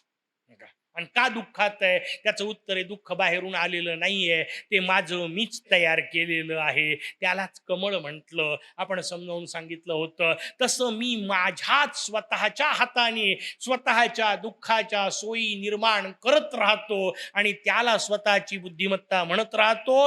हे ज्याला सोडता येईल त्याला तत्वमसी कळणार आहे. त्याची जी गती, त्या गतीला शुक्ल गती असं म्हटलं. त्या गतीच्या विरुद्ध जी अवस्था, तिला कृष्ण गती असं म्हटलं. फार लंब वर्णन आहे. शुक्ल गती आणि कृष्ण गती. केव्हा तरी भगवंतानी योग आणला तर त्याच्यावर आरामशीर विवेचन करू. न समजणारा विषय, आपल्या कामाचं एवढंच, आपण सगळे कृष्ण गतीतून खाली येतो, जीव तत्वापर्यंत येऊन पोहोचतो. कसे कसे आलो? शास्त्रांनी सांगितलं. पहिल्यांदा जीव चंद्र किरणामध्ये निर्माण होतो. तो चंद्र किरणातून औषधीत पोहोचतो. औषधीतून अन्नामध्ये, अन्नामधून मातापित्यांच्या शरीरामध्ये, मातापित्यांच्या रक्त आणि रेतामधून आपण एकत्र तयार होतो आणि मग मी गर्भ स्वरूपात येऊन पोहोचतो. ही कृष्ण गती आहे. खाली खाली आलो, खाली येऊन पोहोचलो, गर्भात येऊन पोहोचलो. गर्भात येऊन पोहोचल्यानंतर गर्भामध्ये आपल्याला ज्ञान असतं. आपल्याला असं वाटतं त्याला आतमध्ये काही कळत नाही, त्याला आतमध्ये सगळं कळतं. आतमध्ये त्याला कळत असतं. कळण्याच्या अवस्थेमध्ये तो भगवंताची प्रार्थना करत असतो. चुकलो, मूर्खपणा केला, आता पुन्हा असं करणार नाही, पुन्हा या त्रासात येणार नाही. हे अतिशय वाईट आहे. गर्भस्थ स्तुती भगवंताची आपल्याला सांगितली. गर्भस्तुती करत असतो, पण बाहेर येतो आणि बाहेर येताना त्याला एक शिंक येते आणि एक शिंक आली की आधीच सगळं जाते. आणि बाहेर आला की पहिले रडत रडत बाहेर येतो आणि पहिला प्रश्न विचारतो, ज्याचं उत्तर त्याला आयुष्यभर भेटत नाही. कुठल्याही लेकरू, कुठल्याही देशात, कुठल्याही भाषेत, कुठल्याही आईबापाच्या पोटी जन्माला येऊ द्या, पहिल्यांदा संस्कृतच बोलतो. त्याचा पहिला प्रश्न ठरलेला आहे, कोहम, क्या है, क्या है, क्या है, कोहम, कोहम, कोहम. मी कोण आहे, मी कोण आहे, को अहम, मी कोण आहे, हा प्रश्न विचारतच आपण सगळेजण जन्माला आलो. त्याचं उत्तर खरं तर संस्कृत मध्ये होतं. प्रश्न होता कोहम, उत्तर होतं सोहम. पण आपण पहिल्यांदा संस्कृत शिकणं सोडून दिलं, आता उत्तर कसं मिळेल? मग मराठीत आपण शिकलो, मग इंग्रजीत शिकलो, आणि इंग्रजीत गेले की फक्त बाय बाय, आणि उरलेल्या आयुष्यात हाय हाय. कोहम तसाच राहतो. त्या कोहमचा सोहम पर्यंत पोहोचतच नाही, कारण त्याचा मार्ग संस्कृत मध्ये आहे, आणि त्याला मुद्गल म्हणतात. ते इंग्लिश मध्ये आता जरी येऊन पोहोचलं तरी संस्कृत मध्ये जे सांगितलं ते कळलं तरच मजा येईल की नाही. सोहमचा, त्या कोहमचा सोहम पर्यंत पोहोचण्याचा जो प्रवास, त्याला मुद्गल पारायण असं म्हणतात. कोहम करतच आपण आलोय, सोहम अवस्थेपर्यंत जाऊन पोहोचायचंय. ती रचना सांगितली. असा जो देहात येऊन पोहोचला त्या देहाला क्षेत्र असं म्हणतात. त्या देहामध्ये जो राहतो त्याला क्षेत्रज्ञ असं म्हणतात. या क्षेत्रज्ञाचे लय होत असतात. एक लय आपला रोजचा होतो, जागृती, स्वप्न आणि सुषुप्ती, याच्या सगळ्याचा लय होतो गाढ निद्रेमध्ये. याला प्राकृत लय असं म्हणतात. या विश्वाचा लय एक दिवस होतो, तोही वेगळ्या अर्थाने प्राकृत लयच आहे. पण याच्यात सगळं संपल्यासारखं वाटतं, पुन्हा जैसे थे वापस येतं. म्हणून आज गाढ झोपेमध्ये सगळे दुःख जरी गेले तरी उद्या उठल्यानंतर पुन्हा जैसे थेच आहेत. गाढ झोपेमध्ये फक्त दिसत नाहीत, सुटले कुठं? मग उपाय काय?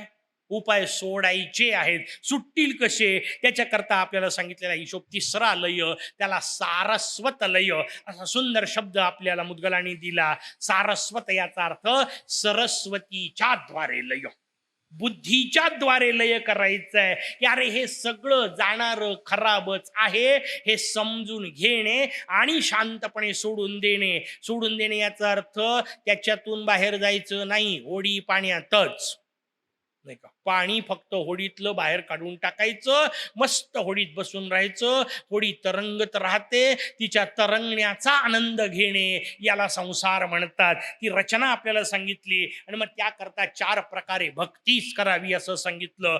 कायिक भक्ती, शरीराने केल्या जाणारं कर्म जे आहे त्यातून जी भक्ती होते तिला कायिक भक्ती असं म्हणतात. वाचिक भक्ती, भगवंतानी तोंड दिलंय त्याचा वापर भगवंताच्या स्तुती करता, हा सुद्धा यज्ञ आहे.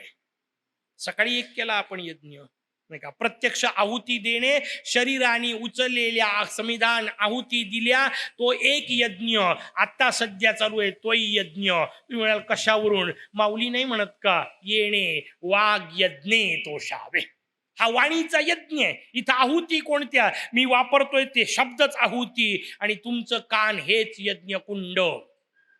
विजलाय का फक्त चेक करून घ्या, नाही तर माझी पूर्ण आहुती नुसतीच वाया जायची.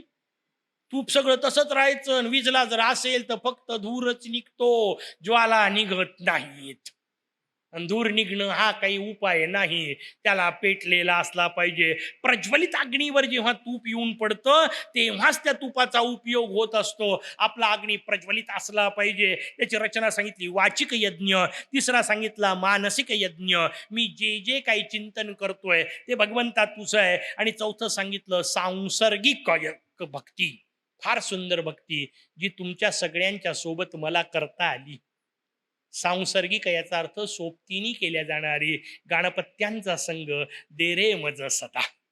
दुसरं काही मागायचं नाहीये. सगळ्या गणपत्यांचा संघ असला की माणसाला बोलावं वाटतं. एवढे दिवस तुम्ही येऊन बसत होता, आनंदाने वाट पाहत होता, बोलले की प्रसन्नपणे हसत होता, म्हणून मला बोलावं वाटत होतं. तुम्ही बसल्या बसल्या जांभया द्यायला लागल्या असत्या तुम्ही संपवलं असतं की नाही लवकर. कारण जगामध्ये कायम लक्षात ठेवा, आनंदी चेहरे पाहण्या इतका आनंद कोणताच नसतो.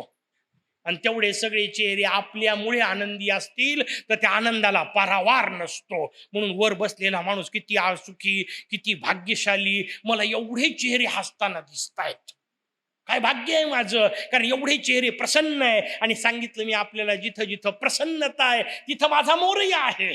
त्याच्यामुळे इतक्या रूपात मोरया येतो. आणि मी जो काही वाघयज्ञ करतोय, जी काही लीला करतोय, तुमच्या समोर जे काही तुटकं मुटकं सांगतोय, ते एवढ्या रूपात मोरया आनंदात घेतोय, याचा आनंद मी घेतोय.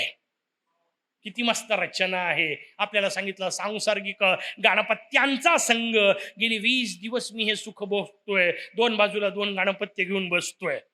नाही तर कशाला एवढं वाचलं असतं, घरी वाचत होतो पण नाही एवढा आनंद येत जेवढा इथं आला. म्हणून मी काल गमतीने सांगताना सांगितलं, पण ते गमतीने नाहीये, वास्तविकता आहे. आयुष्यात कधी जर आत्मचरित्र लिहिणार नाही, कारण लिहिणं एवढं काही मोठं केलं नाही. मोठमोठे लोक असतात ते लिहितात, आपण काय लिहायचं. पण समजा कधी लिहिलं असतं, सांगील माझ्या आयुष्यातले सगळ्यात आनंदाचे 21 दिवस हेच होते. ही वस्तुस्थिती आहे. गाणपत्यांचा संघ मिळावा, तुमच्यामुळे मुदगलावर बोलायला मिळतंय. उद्यापासून कोण ऐकणार आहे? माझे स्टॉप रूमचेच लोक राहणार आहेत परवापासून. मुदगल म्हटलं का ते म्हणतात ए बंद कर, सध्या आपण शेअरवर चर्चा करू. चलू दे, तेच चालणार आहे. नाही मिळणार आहेत लोक.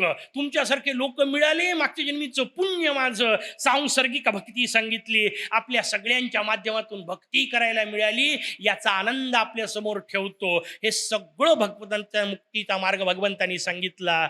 पण एक मोठी अडचण केली. हे सगळं झालं, या 4 भक्ती सांगितल्या, पण हे सगळं सांगितल्यावर देवी भक्तीच नाराज झाली. असं एक मस्त वर्णन आपल्याला मुदगलाच्या शेवटी येतं.